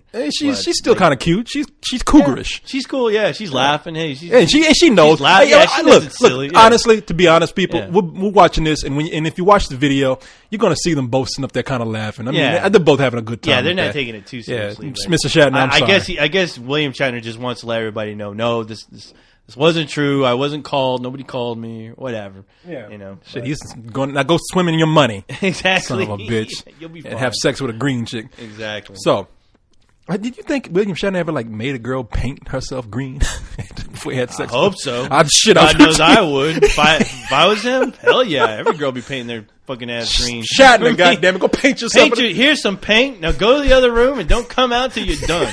I want every part of you painted green. Every Your part. ass crack. Everything.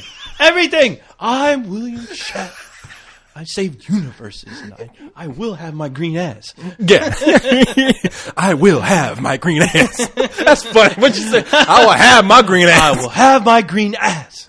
All right. Okay, so, oh, shit. what's going Late on? breaking news here, man. Oh, what? Oh, fuck. Oh, no, you scaring me, Corey. No. Just came in, man. This is pretty big. Oh, fuck. I'm glad we're doing this show so that I got this. All right. What's up? Brace yourself, man. This is huge. Somebody die? Will Ferrell has taken the hint that his sports movies aren't doing well. And he says that, this is a quote. All right. I will no longer attempt to do any sports movies anymore. Any sports. Yeah, I'm retired from sports genre films.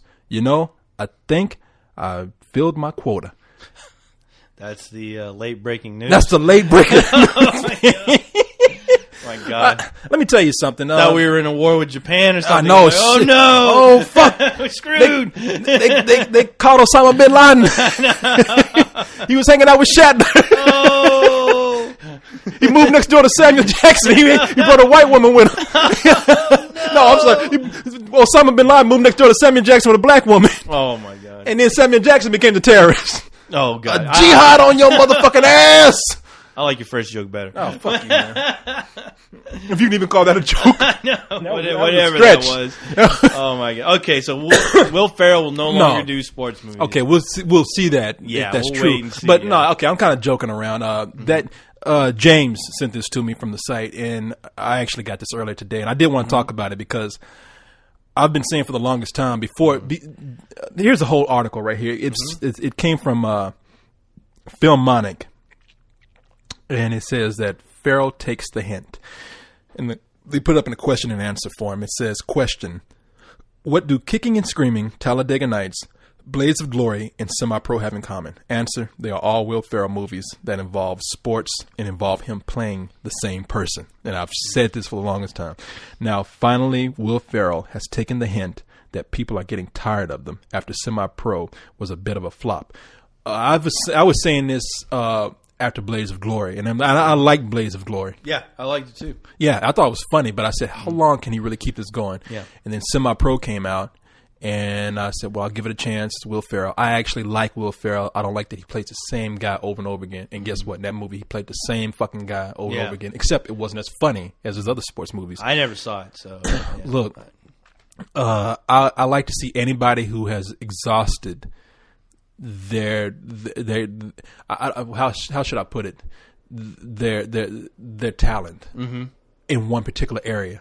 I feel bad for anybody who has done that. Like Eddie Murphy? That's a whole, please don't say that, nigga. That'll be a whole nother 2 hours. But Will Ferrell, I think, is a very talented guy. And I've seen him. There's one movie where he played a serious role. I think it was a small one, but I didn't see the movie, and I can't remember the name of it. But of course, everyone brings. Did you see it? What? No, I never saw it. But is it Stranger Than Fiction? No, Stranger Than Fiction is the one where he was the star, and he did very well in that. And if you go back and watch The Oblongs, he did a voice in that, and it's obvious that this guy doesn't have to do the same goofy, retarded sports guy that he always plays. Right. And I really have faith in this guy's talent, and I would like to see him do something else. And to hear from him say that, that even gives me more faith in him, because he really does need to move on to something else. Yeah, he does. I mean, well, the thing is, he comes out with a movie like almost every year. I mean, obviously the public's going to get tired of it, especially if it's the same bullshit. But yeah, you know, how long can you laugh at the same jokes? But yeah, I mean, I was a little more. God damn it, co-host! You swear you gave me some. But I was a little aggressive towards, now if people think I'm just aggressive towards movies that are about things that bother me like race, it's not even that. I was probably a little more aggressive towards Step Brothers. Or Step Brother, I don't know, I forgot what it's called, but I was probably a little more aggressive towards that movie because I was tired of seeing Will Ferrell do the same shit. I mean, that movie was the same thing he had done over and over again, except it didn't involve sports. Right. So it's not even the sports genre movies, okay? Quit playing the same fucking character. Yeah, well, obviously, you know, they get too comfortable in making those kind of movies, and they just start dialing it in. And I mean, the public's not stupid at that, and they're going to get tired if you're not even trying to go out of your way to make something, at least something different. Yeah, the public's going to go, you know, no, that's bullshit. I'm sick of spending my money on the same crap. You know, I'll just watch Talladega Nights because it's the same thing. Yeah, it's the same crap, but it's better. So, but it's funny because there was a time when I would say it, and even jokingly now, we often have a tendency to say that the audience is stupid. These audiences, they don't know, but they take what they get, and they're actually smarter than we give them credit for. No, they are. Yeah. And like you said, they recognize that this is the same shit over and over again. Will Ferrell doing, I'd say, you know, running in, just doing, screaming and hollering like, I hate you, you know, I want to hear that shit, all right? Yeah. I mean, I've seen it over and over again. Right. Oh, your hair is bigger in this movie. Oh, your hair is different in that movie, but you're still doing the same shit. Yeah. All right, God damn it, enough is enough. And that's true. I mean, and this is nothing that I think if I did, because I did an interview with Will Ferrell once before, and it was really hard. Yeah, you did, yeah. And I'm not saying this. Hey, I talked to Will Ferrell. Yeah. No, it's not. It's not. Was that one of the uncomfortable interviews? Yeah, because I didn't like the movie, and obviously they were trying to get it out of you. Yeah, and look, people, I would say, and the reason I brought that up is not name dropping because Will Ferrell doesn't know me. I mean, I was just in an interview. I'm telling you this to let you know that. look, I don't think I can I'm not the kind of guy that can go in and just eat cheese and smile in front of somebody. I think I have a tactic. I have tact. And I think I can go around it. But I think if I was actually to come face to face with Will Ferrell again, I would actually say, man, I think you're brilliant, but what can I tell you? I don't. You're fucking up. Dude. Yeah, I don't like your movies that you make right now because you're doing the same guy. I mean, I have yet to be put in that position, but I'm waiting for the time. I mean, the real question to ask him is like, are you getting tired of your movies that you're making? You know what? That is a good question. And I mean, I don't know. Maybe you should be asking these questions, man. We should put you in do an interview. I think we're gonna let you do that next. All right. I don't want to do that. You wouldn't want to do interviews with anybody? I don't like. I don't like talking to celebrities. I don't know what it is, but I really. I honestly don't. No. I mean, it's one of those things where I don't mind. Like if I accidentally come across one, just shooting the shit with them. But when it comes to doing promotion and shit like that, I mean, there's always a page. I always expect somebody. If I were to ask a question like that, I'd expect somebody to come in the room and go, "This interview's over." I mean, I'm just waiting for that. I mean, and I'd be willing to do that just because maybe I'd be in a better position doing something like that just because I wouldn't care. I wouldn't so much care. I wouldn't be starstruck. I'm not starstruck by a celebrity. I think you should try and do that sometime. I mean, because I myself, I'm not starstruck by celebrities at all. I mean, I'm not, and I'm not saying that because that's not to say that I won't come in and say I respect somebody. No, there's a lot of people out there I definitely do respect, but there's if somebody's doing something, I mean. But you have to come in and do a job. You have to talk. You can't. It's not so much that I'm taking this sort of attitude like I ain't impressed. Right. You have to take an attitude where you can't be starstruck. You have to be clear-headed and talk to them like people. If you come in and do this thing, oh hey, how you doing? They're not gonna want to talk to you. No, they don't. They find it boring. You always look at those type of interviews that they do that, and you can tell they're just kind of like. They're sleeping through it. I mean, they're talking about it, but they said the same thing a billion times. Nobody's really giving them any real honest to God questions. Yeah, and you can tell they're not putting any effort into the answers. But to where if I were to come in and just go, hey, are you getting tired of the movies that you're making? If I'm lucky and if he's like honest enough with himself and with his audience, it'd be great to have him go, yeah, honestly, I am, and. I don't know how this movie's going to do. I mean, I did this movie for obvious reasons, but, you tell me. Maybe he'll ask me, hey, what did you honestly think about it? And I'll tell him, you know what? I honestly, I don't think it's working anymore. You know something? I've had people kind of do that. And on some of the interviews where it's not a press junket, because for press junkets, it's they manufacture them so that you sit down and you kind of talk about the movies. So they won't really ask you, but that doesn't mean that you can't ask other things that kind of challenge them. And you can't look, if anybody does that, you can't go in with an attitude of like, I'm going to tell this person off. It's not No, you have to do it with respect. They get that. Yeah, they get that from the get go. And and so that's why I like doing it, because it's a good way for me to test myself and see what's the best way to communicate with people. Right. I mean, because really you can't have any ego yourself. Right. You have to. There is a certain amount of humbleness that has to go with, and you have to be ready to talk to people. I think with someone like Will Ferrell, I think I could go in and ask that kind of question, like you're saying, saying like, "Come on, I mean, don't you want?" And I did ask him that. I mean, he said he actually took it as like that was a good question. Instead of just coming in and saying, "Man, ain't you sick of doing these kind of?" I was like, "Do you want to move on to do more serious things? I mean, you've done this for so long." And he was just like.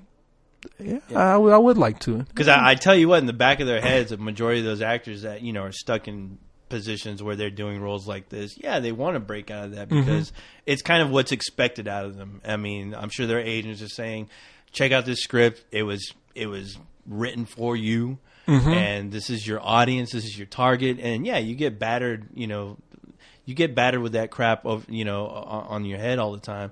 You're gonna believe it. Where you don't have a friend there to tell you, "Hey, dude, maybe you need to move on and do something different because I can tell like it's wearing thin on you because you're not trying anymore. You're not trying to bring out the best performance. You're not trying to make yourself funny anymore. You're just kind of dialing it in." Yeah, and me being as your friend, I see that, and it's what you said, and the audience is going to see that. Yeah, we had a talk earlier, man. I don't know if it's making it into this or not, but we had a talk, and we were talking about how certain directors and producers and a lot of people, they just, even people like us, I mean, even anybody needs somebody to sit around and just challenge them all the time and tell them.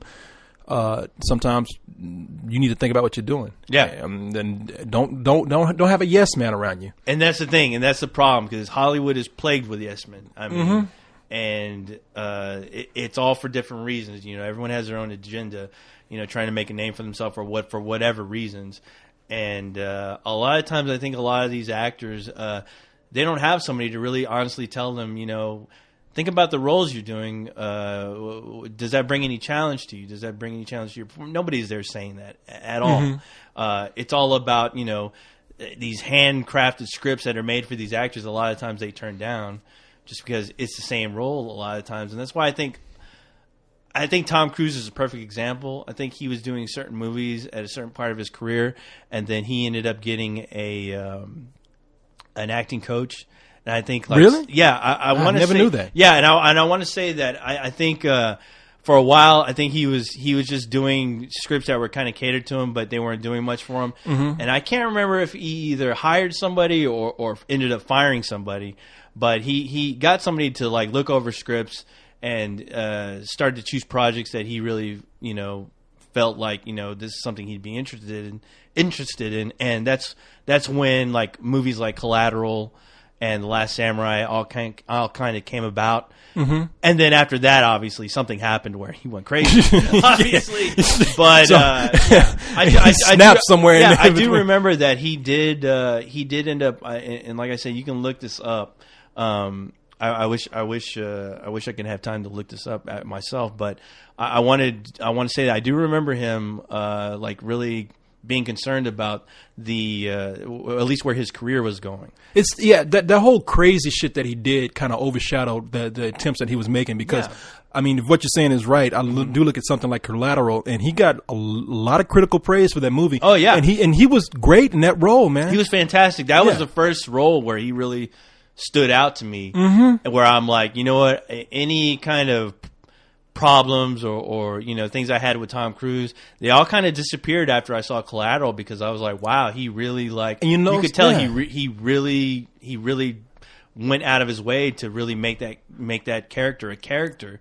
And I never thought about Tom Cruise while I was watching that film. And what about Tropic Thunder just now? Kind of the same thing. I mean, right when the shit is getting heavy with him and people are making fun of him, he's like, you know what? Maybe I should do something where I make fun of myself now. Exactly. And you know what? And yeah, you're absolutely right about that. And that's a good move. I mean, because one performance can do a lot for your career. It's like Collateral did for him. I mean, it swayed my opinion of him big time. That and The Last Samurai. Yeah. I was really just like, wow, Tom Cruise, he's an actor. Yeah. And then, of course, all that crazy shit happens. And then he goes on Oprah and he fucks it all up. Goddamn, tearing up a couch on Oprah and getting on like fucking making a YouTube video where he's sitting up there. I just want to help the world, and you know, you can't help me, motherfucker. You're not acting like that. But I think Will Ferrell needs to do something like that. I don't know. Maybe he should try and play a villain. I don't know. I mean, but he just needs to.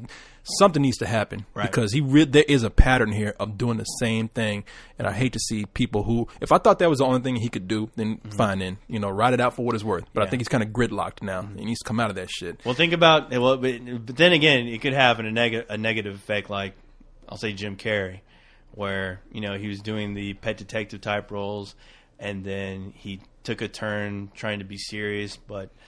He chose the wrong scripts, though, man. He did. He chose. He chose the what is that movie? The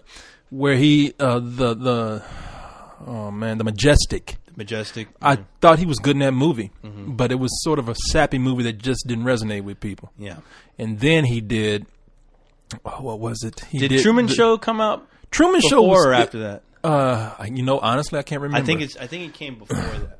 But then he did Number 23. Yeah, and that was the dumbest thing, man. That was silly. I mean, another thing, go look at a picture of him in Number 23. Just his hairstyle alone made him look fucking stupid in that movie. All right, I mean, that was just a bad project overall for him. If you're gonna make a turn, you better be careful, and you probably shouldn't do it with a mainstream movie. You probably should do it with more of a smaller film or independent film and work your way into that. Yeah. I mean, Michael Keaton did it. I forgot what it was. Straight and Sober, I believe, or something like that. Clean and Sober. Clean and Sober. He did. Everybody knew him as being funny. He did Clean and Williams. Clean and Sober came out before Batman too. Yeah. I think that's where a few people were convinced that he could pull off Batman because of that film. Yeah, it's a smart move. And then Robin Williams, to say the least, has done it. Yeah. Oh man, I'm trying to think of some other comedians who've made that switch. There's been quite a few. Adam Sandler. Yeah, he Punch Drunk Love. Punch Drunk Love, and then he recently did that movie with Don Cheadle, and the movie I don't think was all that great, but he was all right in the movie. The Adam Sandler can do it. I'm convinced that he can. But yeah, you just got to be careful. You got to if you're going to ride that wave for a long time of being this funny character, you got to be careful what projects you choose. And that's the thing, being careful about the projects you're picking. But it is difficult though. I mean, because there are a lot of scripts that just aren't that good, and people still need to work. So they'll go, well, it's easier said than done. We can sit up here and say what you should do. Mm-hmm. Shit, man, we ain't. We're not making movies every day. Our career doesn't rely on making movies. We just make fun of people doing it. That makes us the assholes. Yeah. So yeah, just as a movie watcher, I just say even though we make fun of people, I have a lot more faith than our audiences might actually know. And I just like to see people move on, regardless of how we come across. We actually hope for the best for anybody. Yes. Hey, thank God Sylvester Stallone made Rambo. I mean, who honestly thought, when you heard about the last Rambo? I was laughing when I heard that, but when I saw it and he directed it, I was like, wow, it's like he put his heart and soul in this guy. Yeah, Rambo and Rocky, and man. It's awesome, yeah. The latest Rocky, I like that one a lot. Anyway, you want to get into some email now? Yes. Okay. Well, we read one email earlier. Okay. Oh, tell you what, somebody sent me a good story. This comes from Ghost Rider. Oh, now, you know Ghost Rider on the site? Of course, yeah. I know Ghost Rider, the skull burning. Oh, you know her then? Riding. No. Oh no! The reason why I said ghost burning because Ghost Rider. Ghost Rider. Forgive me if I put all your business out there, but she has some experience with the crematorium. Oh yeah, that's right. And she sent me look, she sent me a cool story. It's almost like tales from the crematorium. Awesome. She sent me because she told me, she's like, there's some strange things that happen, some horrible things that happen, and I got some stories for you. She sent me, this one's gruesome, man. Got to tell you this. Let's hear it. Okay. It says a 35-year-old woman working in a crematorium, as a tech was loading an overweight case, I guess a big man. William Shatner. It was loading William Shatner into the retort, and that's called the burn chamber. When it got stuck halfway in, and she says, this happens to me a lot, and some of these dudes okay, I ain't reading all that shit. She's going, what is this in? Okay. She says, and this happens a lot. Well, to set this up, the machine has a hydraulic door that didn't have the safety.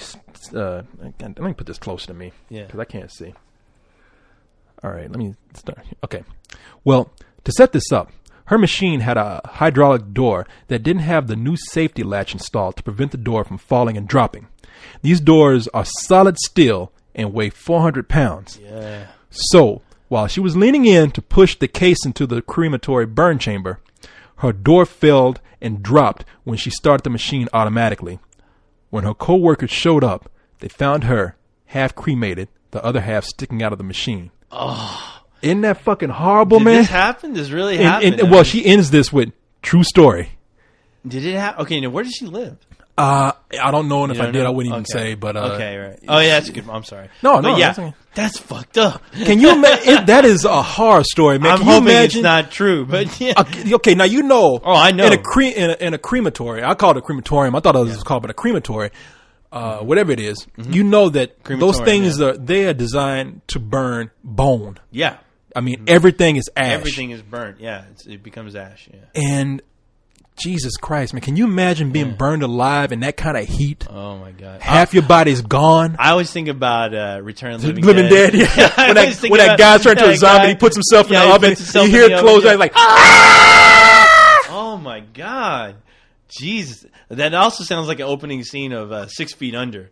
Always something crazy, something nuts always happens. Somebody always kills themselves at the very beginning. Yeah, something accidentally happens. Now I do. I mean, look, I know horrible things. Why did she tell you that, Corey? Because I asked her to. She said she has some stories, and she's been sending me more. Oh, but, wow, man, dude, can you imagine, man?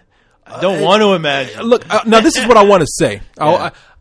she says that she wasn't there for that, and she didn't come in and find the body. Right. It was passed down to her. Right. I'm going to say it's one of those crematory urban legends because I don't want to believe something like that happened to somebody. But I can believe it. But that's a 400-pound door. up. Imagine the panic that must be on your face when you realize that you cannot get out of that door and the heat comes on. Oh my God, man! Jesus my God. Christ! I'm gonna hide under the covers. You tell you what, you better just get a broomstick and push William Shatner in that shit. Because that's why there should never be two. There should never be one person in a crematorium from now on. There should be two people in there, making sure the other person doesn't fuck up. But see, this is what makes me think that it's probably an urban legend. I mean, because I would imagine that door is not going to start the fire until it's completely locked shut. Yeah. And if something is wedged in there, it can't trigger off the fire because it's not shut down all the way. And plus, that heat is meant to stay in, so it's going to wait for the door to be shut before it starts. It's going to fill up the room. Yeah. I'm not saying I don't know. The human body itself. I mean, it's not that easy to just chop off part of the body, regardless of the door. I mean, it takes a lot. Well, that's what I'm saying. I don't think it chopped off. I don't think it chopped off the body at all. It would have kept. It would have kept. It would have been. It was a wedge. It was like it's like a door wedge. I mean, it's not going to go all the way down. Yeah. And I'd be curious how many people were actually around. I mean, I'm sure you can hear somebody screaming. Fuck! I don't even want to imagine it. I mean, but see the thing. She's trying to put in this overweight guy. Yeah. Now, I would imagine that if the door came down and she was trying to put him in, the body probably wasn't all the way in there. The dead body, that is. I would think it would have to be because you're So obviously you're thinking you're like halfway in. Yeah, she put it in. She put it already in. She's on her way out, and it's like, bam. And it just came down. Oh, fuck. Woo! Jesus Christ, man. I need to put that in a movie. Somebody's going to do it now. Yeah. I should tell her, hey, Ghostwriter, you should actually write a script with that in there. I mean, that's fucked up. Yeah. That'd be one of those, one of those Final Destination way to die. I'm terrible. I'm scared now that the family of that victim is going to write to us. That was true. That was my mother. Well, we didn't do anything. Hey, we didn't mention any names. No, we didn't. But, oh my God. That was my mother. Make it like the Crypt Keepers calling us up. Oh my God. This show just turned into something else. Oh man, that's gruesome. It's not even October yet. I know, exactly. Save that for Halloween. Scary. Ooh, do I got a scary story? Scary kids about the crematory. All right, we have a question here from Eugene. Yeah. And let's see. Eugene's question is, where do babies come from? Let me bring this up close again like I do. People think I can't read like I'm illiterate. It's just that it's very small type and the computer's far away. It's like an after school special. Corey can't read. Okay. Eugene's question here is, do you think that with the recent success of independent releases, i.e. Juno, that we might see more mainstream Hollywood movies deviating from their expected structure? No, I do not. Nope. No, and he sets it up, and maybe I should have read the setup. He says that aspiring screenwriters must follow a rigid structure for their stories in order to be successful, and have subsequently relegated non-standardized scripts to independent filmmakers. And what he's saying is that it seems like these days that most stories that screenwriters are writing their scripts for, they're for movies that follow a very tight structure, pretty much a formula in a way.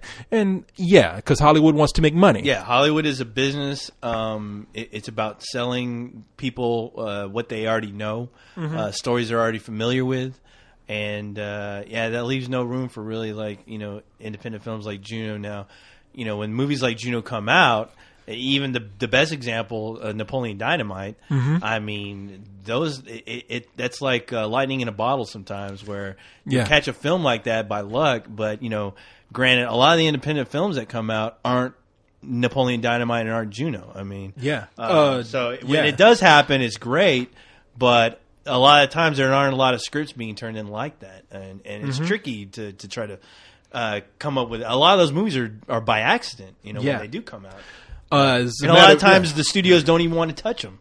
Yeah. So it is a bigger struggle right now for the independent film to be released in recent years, and I have no numbers for it. But there was like I said, there was an article that I read where it said like Hollywood is pretty much not cutting back only on independent films, but also on mainstream movies as well. Yeah. They're not releasing as many movies as they used to. So with that said, independent film, which was already kind of struggling and has gone through ups and downs, they're probably going to catch the brunt of that decision. Yeah. And something like Juno is just one of those movies that just somehow got lucky, man. Yeah. Even with that whole Academy Award nomination thing for best picture, it won for best screenplay, which I knew it would, but for best picture, that's luck. Yeah. They just happened to fall into a position where the Academy chose it because they want to come across as cool. Yeah. It's not because the movie itself exactly, was you all watch that the great. movie and you're just like, Yeah, exactly. And Juno, let's not forget, Juno had some Hollywood players behind it. Ivan Reitman's son, I forgot his first name, directed that movie. And then we had Ellen Page, who was already sort of an established actor. It's not truly something small like Napoleon Dynamite, which had hardly any familiar faces in there. Right. Jason Reitman directed. Jason Reitman, thank you for looking. Yeah, and so even movies like that have to struggle, even with all the star power behind it. But yeah, you're right, co-host. You're not gonna. It's lightning in a bottle. It's luck, and you're not going to see that all the time. The good side about that is that this article said that if you truly believe in what you're doing, and if it's good, it might rise above everything else because people are going to be more selective about what they make. And be putting no bullshit out. Right. So with that said, they said if you believe in it, and if it gets 1 foot off the ground, people will follow it who will want to help you make that film. Yeah. And that's more important for the smaller movies. They said you'll get a crew. You'll get a cast because once other people start believing in it, it snowballs. Yeah, but so I mean, when those movies come out, just be thankful that you have the opportunity to see it. To where a lot of these films they get shot and sometimes they never see the light of day or get released to DVD and but the good ones, I mean, the good ones you will eventually hear about. I mean, there's nothing stopping word of mouth on a great film. So yeah, no, that is true. So yeah, just be thankful, that you have the opportunity to see a movie like Juno or Napoleon Dynamite, because Hollywood, they're not going to go out of their way to make movies like that at all. Yeah, that's true. Okay, we have email here, and this is a good one because this is something I've always wondered. It's by David Armendariz. And David says... What does David say? He says, yesterday I saw North by Northwest and I really enjoyed it. Anyways, in the scene where Cary Grant is attacked by the man in the crop duster, I couldn't help but think there were probably better ways to try and kill him. So do you have any other stupid ways that someone tried to kill someone else but failed? He didn't say this, but I'm sure he's talking about in movies. They have to fail. So, no, I'm not going to read that part. Anyway, you know what?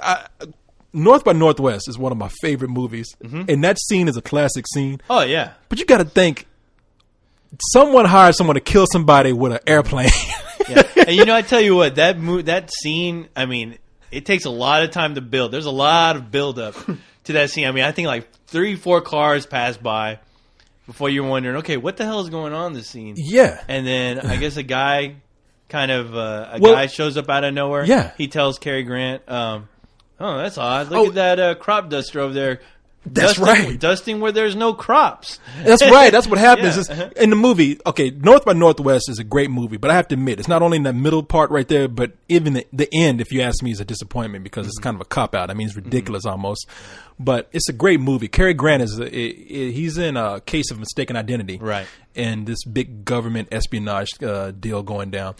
And these killers mistake him from some important guy, and he's getting chased across country trying to avoid these people that he doesn't even know anything about. So he gets led to the middle of nowhere, and it's a great scene though. It starts out with him getting in the middle of nowhere. He gets off a bus, I think. Yeah, or another guy gets off a bus, and he gets off a bus and there's a guy waiting across the street. Yeah.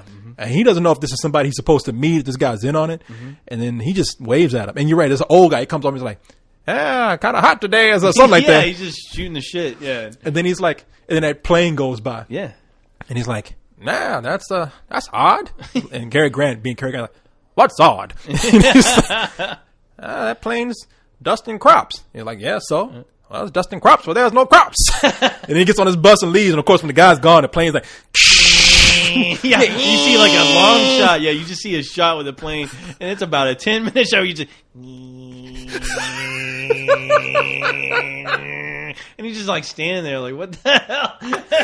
and he starts running. Yeah, he starts running. And it's a classic scene. Oh, but, it's a great scene. But yeah. you have to think, that's the most classic scene in one of Hitchcock's library of films. And you're thinking, why the fuck did they choose to kill him with a plane? How come they're in the middle of nowhere? They could have got somebody to meet him there, take him off in that cornfield, and cap his ass. And all I'm thinking is like, okay, are they trying to kill him with the blades? That's what I thought. Well, they're shooting at him. Well, did they shoot at him? They did shoot at him. Well, first they tried to run him over. They tried to run him over with the plane. I guess they tried to use the propeller to kill him.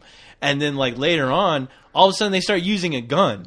And you can't really determine because as soon as the plane flies away, now you don't know if there's another guy in that plane shooting or what, but obviously he's being shot at.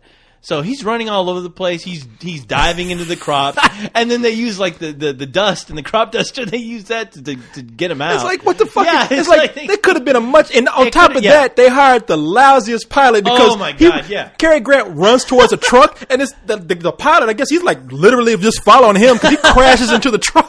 Yeah, and it looks like his whole mission was to crash in that truck because there's no reason. I mean, you watch the scene.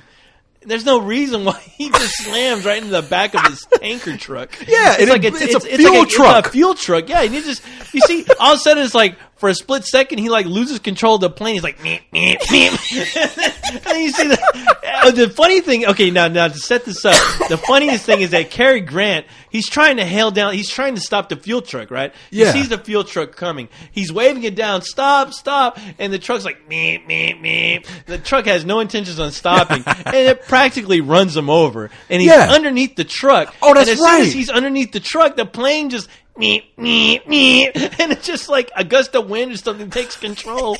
And that fucking plane just goes right into the tank. And, that's a dude that was up. Yeah, he was dedicated to his and the job. thing is, the funny thing is that the plane explodes as soon as it hits the tank. But thank God the guys in the truck are still all right. Everybody in front of who are in the truck are fine. They all jump out and they're like, "Let's get the hell out of here!" And they're looking at like, "Oh, it's fire! It's a fire!" And I guess that pilot was like way dedicated to his job. He's like, "I gotta die to kill this motherfucker." Kamikaze pilot or something. Yeah. But I'm like, Kamikaze! Why don't you at least hit the part of the truck where the guy is at? You had a gun, shoot the tank, and blow that shit up. Yeah. It makes no sense. Fuck that movie. That movie ain't a classic now. Fuck it. Hitchcock was stupid. No, I still love that movie, man. That's one of the greatest soundtracks that I've had the soundtrack to that movie. Yeah. Love that movie to death. It is funny though. Yeah. Let's see what we got here next. Next. Let's see. No. Oh, they ask what are other ways to kill a person. That's right. That's right. I would just real quick. I would just say there's a lot of James Bond movies where people have made fun of that fact. Where they got one movie, Goldfinger, where they tie James Bond up and they have a laser going towards his crotch, and while the villain sits up there and explains, and I'm like, explains the something. You got a gun. I mean, the motherfucker's gonna come back. Shoot his ass. Just shoot him. Yeah. Don't talk to him. Don't tell him your whole plan. Yeah. Ego always gets the supervillain down, man. Yeah. Don't explain shit. All right. Do you expect me to talk? No, Mr. Bond. I expect you to die. At least we got that line out. Yeah. That good. was Yeah. worth it. All right. Let's see what we got here next. Okay. Oh, here's one. Mm-hmm. Hey, Corey. Here's another question for Coco. If you were to remake a movie you thought was a fuck up, would you remake it into a better film, and why? Well, yeah, if I was going to remake it. No, I'd remake it into a worse movie. I want it to be terrible. No, I want it to be worse than the movie I'm remaking. I don't want to be shit. No. Okay. My personal choice would be to remake Eragon because it was such a great story and has such a shitty movie that it would deserve to be remade. Hey, that's from my friend, the Canadian movie guru. Oh, hey, you the movie guru. You can make whatever you want to. Look at that guy. Yeah. Eragon was the movie about the dragon. The boy who finds a dragon and that's he becomes right, like the that's right. legendary dragon rider. Is that or based off something. a book, though? It's based off a series of books written at first, initially by a 15-year-old kid, I think. Oh, that's right. But this is going to seem kind of arrogant on my part. But if and look, this is no different from what anybody else is. It's just one of those movies where I thought about how much better it could have been made, and how and the weight that was behind it. Yeah. The Star Wars prequels. Oh, yeah. I would go back. Honestly, there's a lot of movies I could say I would go back and remake, but that's the one I would say. Hey. One of my biggest dreams is that somebody down the road will have the guts to actually convince 20th Century Fox to remake the prequels. And yes. That would be amazing. Yeah. That would be truly. Look, I'm not even saying me. If anybody said, Corey, your dream job, here, I'm going to give you this much money to remake any movie you want to. Yep. We'll go back and remake the Star Wars prequels. I agree. But I I'm totally hoping agree. that somebody will actually do it one day, like you said. I agree with you totally. So there you go. I hope it happens. Yeah, I would love. Man, please, somewhere down the line, let me be 80 years old. Yeah. And just let me see people come back and do it right. Make Darth Vader cool. Yeah, exactly. Make him Instead cool of making again. him, yeah, exactly. Darth Vader ain't shit now. You know, I now we see know. Darth Vader and we imagine who's behind that know, mask, and yeah. we're like, Well, it's sad when I see Darth Vader on what is it, Soul Calibur, one of those games, one of those fighting fuck games. me, and I'm like, man, yeah. Is that Darth Vader on a Soul Calibur game? I'm like, nah. yeah, whatever. What happened to him? All right, we have a couple more here. All right, let's do it. Okay. This is from. Okay, I'm gonna read this. He's new here. All right. My name is Frank. Hi, Frank. Hello, Frankie. And he says, I'm new to Spill. And I have a couple of questions that you could use in a couple of cold ones, which is what we're doing now. Mm-hmm. What are your thoughts on making a Jurassic Park 4 movie? I would like to know this because, wait a minute, what did he say?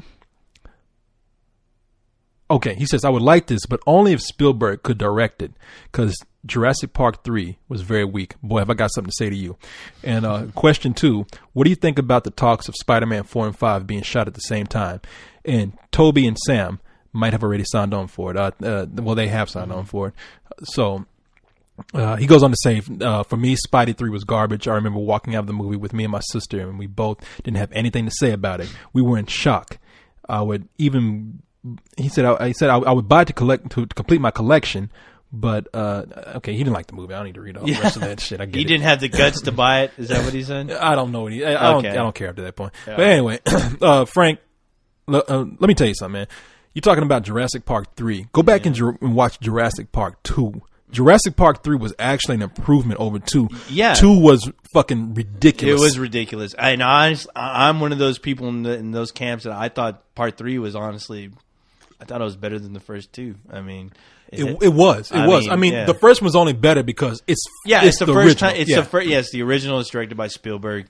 You see the dinosaurs for the first time. Like Exactly. somebody brought them to life. Yeah, that you give a lot of credit. But as far as just being excited about seeing dinosaurs run wild, Part 3 was the one that did it for me because it's everything that I wanted to see those dinosaurs do, and you know. Mm-hmm. And I mean, it just thrilled me from the start to finish. I mean, Yeah, it's not a perfect movie. and it's not a perfect movie. Tia no. Leone in that movie is fucking annoying. She is really annoying. And the fact that they're going to look for another kid, I'm thinking, Right. come on, let's drop that shit. And I that mean, the kid- kids get lost yeah. on that island, all right? Yeah, and that kid's like Batman. Yeah, well, let me tell you kid's like something. saving lives If a on kid that- is on that. trapped on an island full of man-eating dinosaurs, that kid's gone, all right? He's gone. That motherfucker yeah. ain't gonna He- live. He doesn't turn into Batman. Yeah, exactly. He has like smoke grenades, and he's swinging off vines. I don't know, maybe he's like the young Bruce Wayne or something. That's pretty much. He's a young Tony Stark. That's He's all out I there- thought. I was like, damn, it's like little Bruce Wayne running around. MacGyver, you know what I mean? He knows what he's doing. He's a genius. Yeah. And that's how he became a superhero. He survived the Exactly. dinosaurs. But no, look, Jurassic Park 4, all I would say is let's cut out some of the elements that people say they don't like about the previous ones. Let's cut out the little kid shit. Yeah, All right? exactly. Let's cut all that out. Let's see some really cool dinosaurs in this. Let's just go nuts with it. Yeah. All right? I mean, Yeah. we know the dinosaurs are there, and you've already made a couple of shitty movies. I'm sorry. Yeah. Jurassic Park is a great movie, but the script ain't that strong. Yeah. But it's a great movie. Don't get me. It's It is. nostalgic for me. I saw the movie 5 times in the theater, but Jurassic Park 2, fucking garbage, man. It was terrible. It was terrible. And I would say it was one of those things where Spielberg, if I was to see Spielberg, and I wouldn't come in there and just say, Spielberg, your movie suck. I'd be like, wrong with you? Mr. Spielberg, sir, man, permission to speak, please. No, I think I would actually tell him if we would like sit down having a beer. I'd be like, and he asked, I'd be like, man, Jurassic Park 2 is a movie that you pretty much shit out. Yeah, you phoned it in. I mean, You were working on Schindler's List at the same time. and that's his you didn't problem, get- though. I mean, I thought he did the same thing with War of the Worlds, and War of the Worlds working came on out Munich. around Munich, and Yeah. Munich was by far a superior film. Oh my God, Munich was So, great, yeah, man. yeah. And then I War of the love that Worlds, film. I'm like, man, come on, this one stop Yeah. making two movies at And the that- same I time. know, it's like that was phoned in. Yeah. Yeah, he ain't fooling nobody. But, Shit, that's a paycheck. Exactly. So, I mean, I would love to see them make another Jurassic Park. I don't even know if the audience, if people really care to see another Jurassic Park film, but it would be nice to see them take at least the good elements that they had in that third film and run with that. You know. Look, a Jurassic Park movie is not that special now. Why? Because we've seen so much shit with exactly. dinosaurs, Yeah. dragons, monsters. Cloverfield. I mean, come on. We see yeah. monsters all the time now. Yeah. Jurassic Park was incredible because that's the first time we saw dinosaurs on Yes. screen. I actually almost teared up when I No, first time I saw a did too. dinosaur. When was I like, saw that, fuck. I was like, wow, I was really blown away. But, you know, through the test of time, though, I mean, it's you know, there's some bad dialogue going on in that so film. really, I I'm would not say going to try to that, ignore that, you know. unless Jurassic Park can really, really, really give us something incredible, and they would really have to go out their way to make it something special. Exactly. Don't nobody give a shit. Yeah, and Like you said, Aragorn. How many scenes can you do with raptors chasing people? Yeah. It doesn't feel like you're watching Aliens or something, you know. Exactly. You know, Yeah. that's the problem with these movies. With these movies, they really haven't, except for the addition of a few dinosaurs. They really haven't expanded with character or story development. It's the same fucking It thing is. story wise Yeah. over and over again. It is. Fuck a Jurassic Park. You know what I'm saying? Shit. I ain't fucking. Give me a movie. You know how they got the basketball team, the Raptors. Give me a movie with the Velociraptors playing basketball. Some shit. They're so smart they can slam dunk now. Dinosaurs in space, Corey. That's what I see. That's the future. They were talking about one time they had a comic book series out where they actually had the mafia using dinosaurs as assassination weapons. I'm not fucking lying, man. Wow. I mean, look, What at the this hell? point, a couple of years ago, I'd been like, that's fucking stupid. Get out of my face Yeah. with that shit. But now I'm thinking, look, where else you got to go? Yeah. Let's try it. At least let's see what happens. The Godfather with dinosaurs. That would be awesome. He'll come to me asking me and my raptors for a favor. The day of my raptor's wedding. You use my raptors. It's an offer you can't refuse. I really Jurassic Park. As far as Spider-Man goes, Yeah, I was very Spider-Man. disappointed with Spider-Man 3. I was terribly disappointed with Part 3, and I know there's a lot of people who would disagree with us, but I'm sorry. It lacked the character. It lacked everything that I loved about the first two Spider-Mans. It almost turned into a Batman and Robin towards the end for me. I mean, it just was a little too. It just was a little too goofy. A lot of the character motivations didn't make any sense, and having that goddamn butler at the end show up out of nowhere to explain, what everything. happened to his father. Yeah, to Harry Osborn, explain to him, it's not your father. His wounds were. He's explaining him that what happened to his father, and it makes him turn his. It's almost like that really terrible scene in Yeah. Batman and Robin when Alfred came out. Yeah. And I'm a computer program, and I'm going to explain. No, really, look, people, I'm not trying to be this me versus you in Spider-Man 3. no. I'm trying not to do that. What I'm telling you is look at story structure in that movie. Look at it, characterization in that movie. Yeah. Peter Parker is not the same character. No. That whole scene with him walking down the street, and it's silly. It is. And it It's- doesn't fit within the It world takes that you they out of created the in the movie. previous That two scene movies. took me out of the goddamn movie. Yeah. and I was really like, why are they doing this? I know people want to sit up there and defend the movie in a way that, well, you're talking about this movie, so I'm going to take a stronger stance defending it. Right. I would say, just take yourself out of it. I was mad enough to take myself out of Lakeview Terrace and say, look, I'm telling people, take yourself out of Spider-Man 3. Yeah. And look, if you can really give me reasons why you like it, what can I say? It's all opinion. If you like it, you like it. But I've seen some inconsistencies with people who know better and know better structure and have complaints about certain movies that they want to apply to this film. Right. I'm saying you're just in love with Spider-Man. I know, and that's the sad part about that, because you're making excuses. It's like you're making excuses for that movie that you shouldn't be making. Yeah. I mean, it's not a well structured film by any means. I mean, my problem with that movie is that movie was basically created by a committee. It was just a big committee assembled by the people who were Avi Arad. I put a lot of the blame on him because of his insistence badgering Sam Raimi over his head to put Venom in there, where Sam Raimi had no desire to put that character in there whatsoever. And you watch that film, and you can easily see that he was basically just thrown in that film. I mean, there's nothing that motivates his character to be in that film besides he's the bad guy. He's just a bad guy, and he wants to destroy Spider-Man. Sandman, he started off as a prominent character, and you actually sympathize with him for a bit until the rest of the movie went along, and he was kind of like a throwaway character all of a sudden. And you're like, why do you build up all the story around this character if you're not going to do a goddamn thing with him? Only at the end, to have a scene where Peter Parker's crying.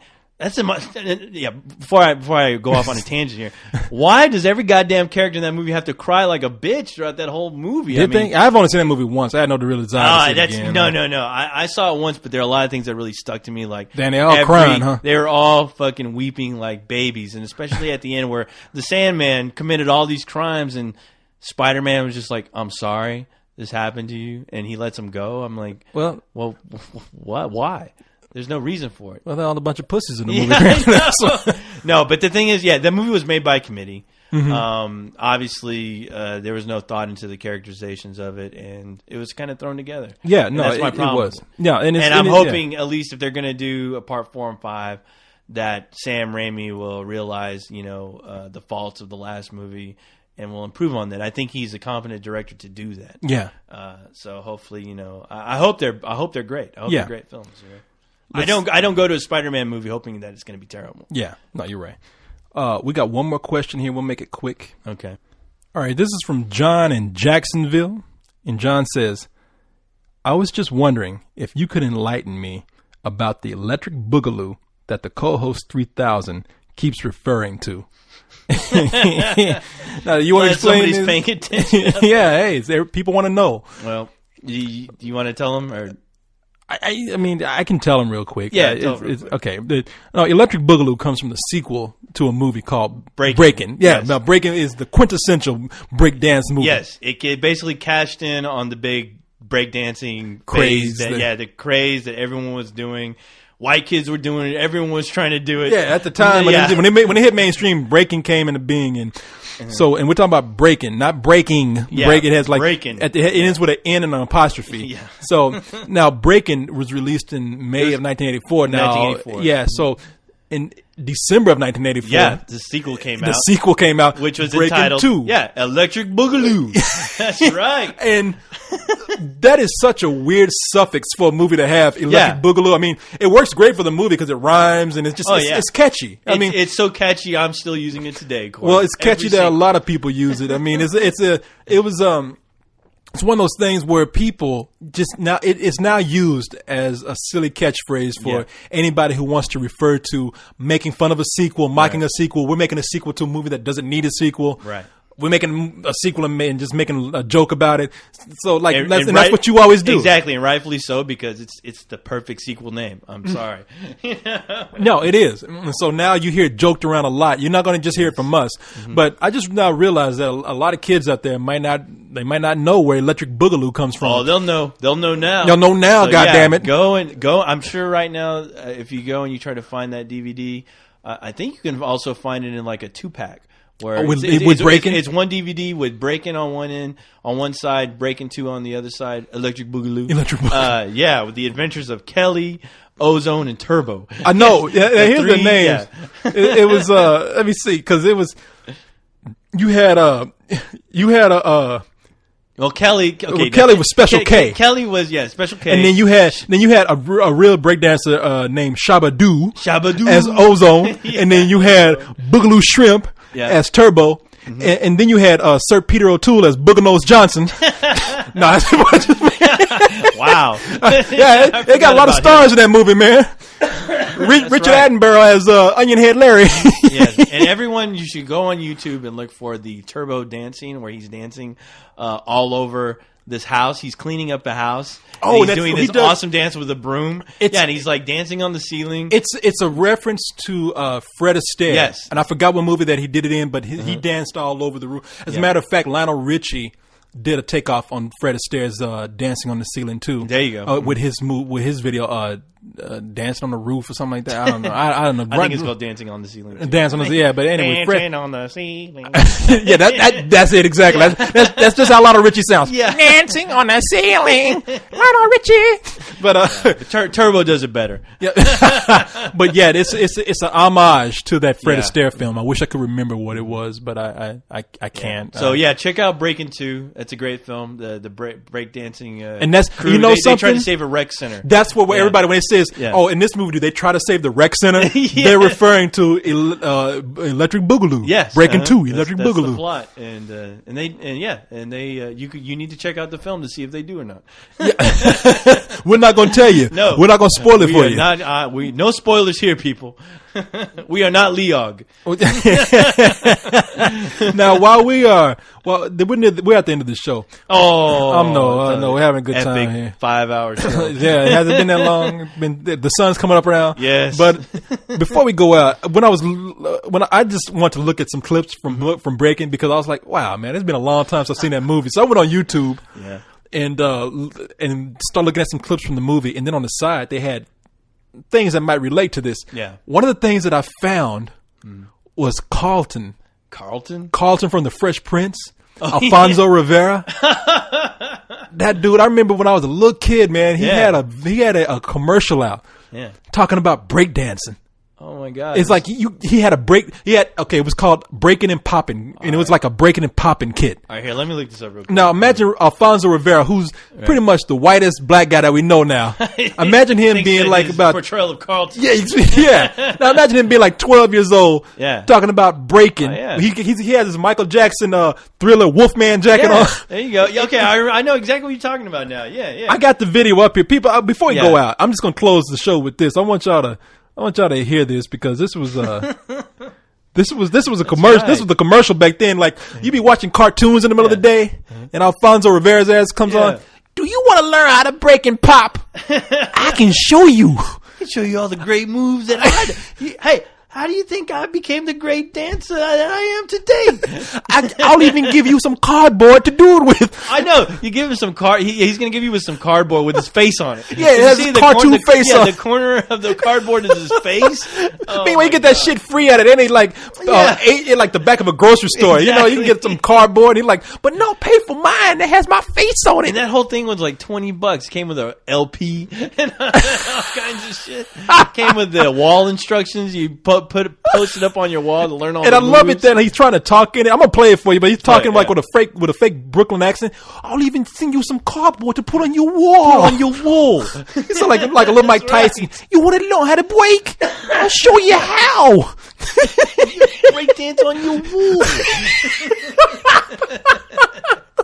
And I like the way he said, it's the safe way to break and pop, not like the dangerous kind you see people on the streets doing. Yeah, the kind I was doing. Yeah, exactly. My robot. That's dangerous, kids. There have been several injuries and neck breaks trying to break dance. I won't let you do it. You can become great like me, a great dancer. Okay. Before we go out, let's go ahead and take a look at this video right here. Alfonso Rivera's breaking and popping kit. Breaking and popping. Yeah. What's the popping part, Corey? You gonna be popping your neck when you're trying to do these damn moves? Popping your joints out of limb. I know he's no trained professional, Corey. Yeah, exactly. As a matter of fact, well, I'll talk about it after we get through with this. Take a look at this. I'll listen to it. And people you can find on YouTube. Telmac presents Alfonso Rivera. Hi. You know, I wasn't born a dancer. I learned to do it with a lot of help. And with my help, you can learn too. Moves like the moonwalk. Or the king turn. It's all right here in the Breaking and Popping book. Almost 100 pages that simply and clearly take you through the moves. In a few minutes, you could be doing backspins that will flip out your friends, or eye-popping moves like the centipede. My step-by-step guide starts with the basics, but takes you all the way to tough moves like the windmill. It's all right here in my easy-to-follow book. And tell Mom and Dad it's the safe way to break and pop, not the things you shouldn't try. My book comes a fold-out breaking board, carried around to give you a huge 65 by 70 safe dancing area anywhere. Wow. Can you rap? Well, there's even a full rap sheet included. Corey, you rap. Plus, this instruction poster to hang on the wall. Whoa! Even a wall! Jeff, you get my book. Fold up breaking board, rap sheet, and instruction poster. Plus, you get the right kind of music. Rap attack. Hey, if you like volume 1, volume 2 is radical. Yeah. Rad. Yes, you get my breaking and popping book, the rap sheet, instruction poster, a fold-off breaking board, plus the double album Rap Attack, all for under $20. $20. Those right, only $99. For COD and credit card orders, call 1-800-453-8500. Save the COD charges by sending $19.99 plus $3 shipping and handling to Breakin' and Poppin', 443 West 50th Street, New York. Alfonso's Breakin' offer is great for all ages. Have your mom or dad order now. Give me the phone. Can you rewind it back to that part where that guy comes in? Because that's the best part. He's like, "That's right, Alfonso." Did he say that? Yeah. Let me hear that. Wait, what part? At the very end. Oh, okay. There you go. Wait a minute. Here you go. Here you Card go. orders, call 1-800-453-8500. Alfonso's right. $20. Alfonso's right, only $19.99. For COD and credit card orders, call 1-800-453-8500. Alfonso's right. Alfonso's right. God damn it! He's always right. They got a number on here, by the way, that they call. I would like to call that number right now. Don't. I'm not gonna call it now. You're gonna end up being a penis pump.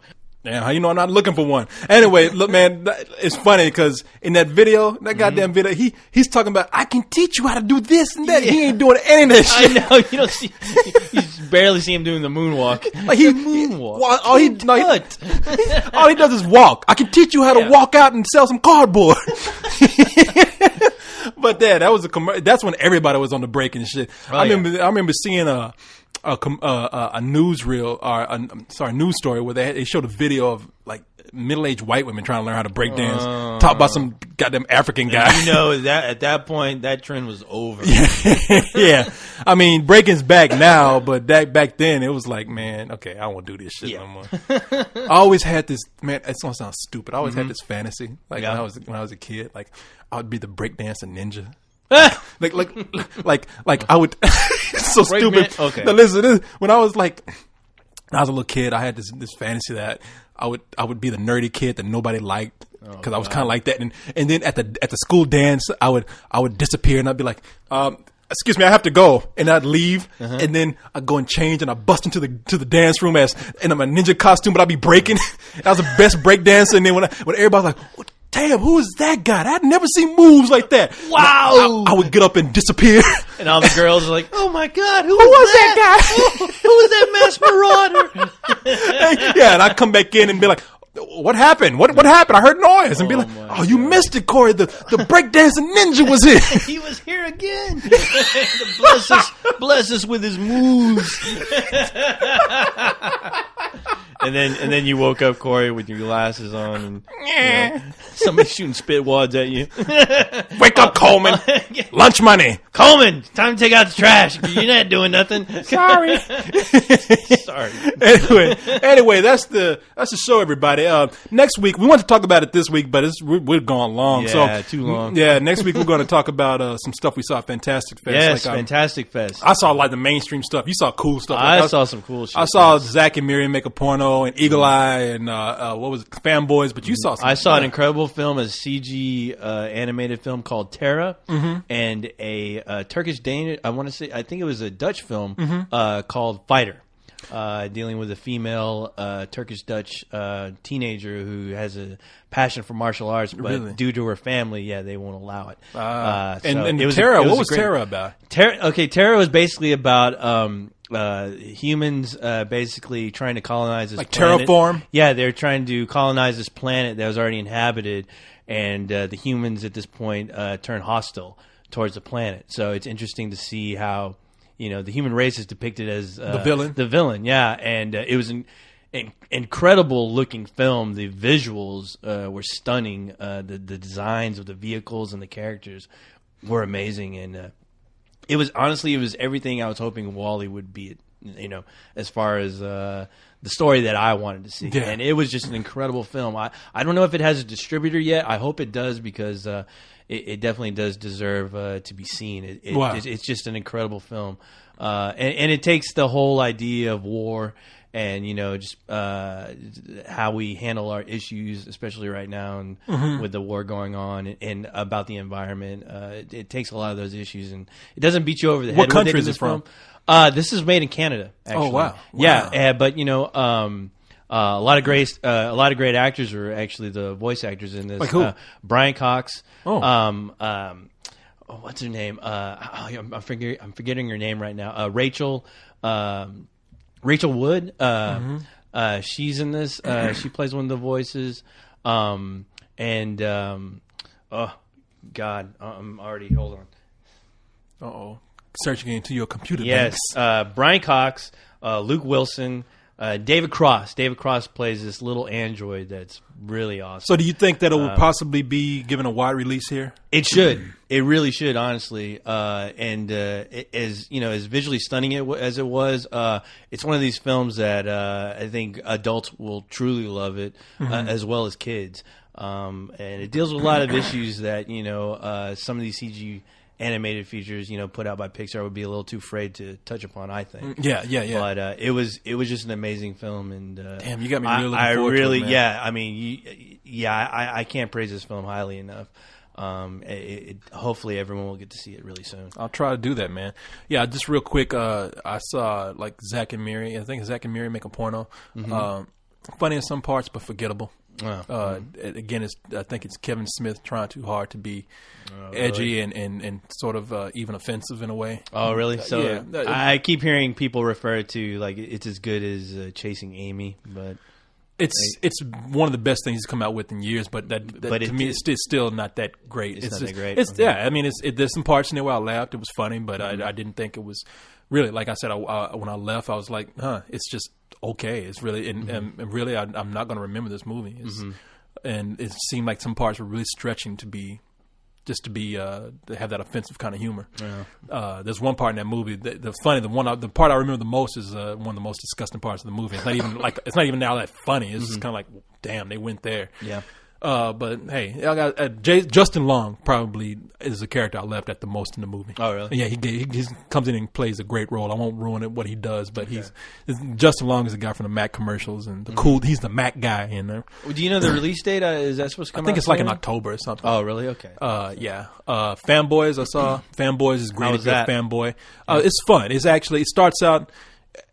starts out kind of annoying because look, I've heard every Star Wars quotable that is out there, and that's what this movie does, and I don't need to hear any more. Right. But as it goes along, it gets a little funny. I mean, it's still, I don't think, a great movie. Yeah. But if you're a fanboy, you're the target audience for it. I'm not really part of fanboy culture, but it turns out to be all right. I won't say it's great, but.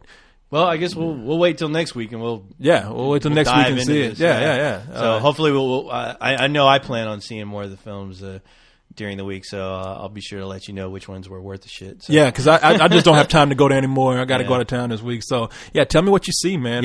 Thanks for recommending Terror. I really want to try to find that movie, man. Everyone, I'm hoping to God it'll find a distributor if it hasn't already. But, it should. It will. Okay, it's a great film. All right, y'all. Well, that was a long show. We didn't know it was going to be that long. Sorry. What do we say? We sit here, we lose track of time. We have a good time. So we don't plan on it ever being long. We do, then things happen. Yeah, exactly. Deal with it. Shit. All right, y'all. We'll talk to you later. All right. Be cool.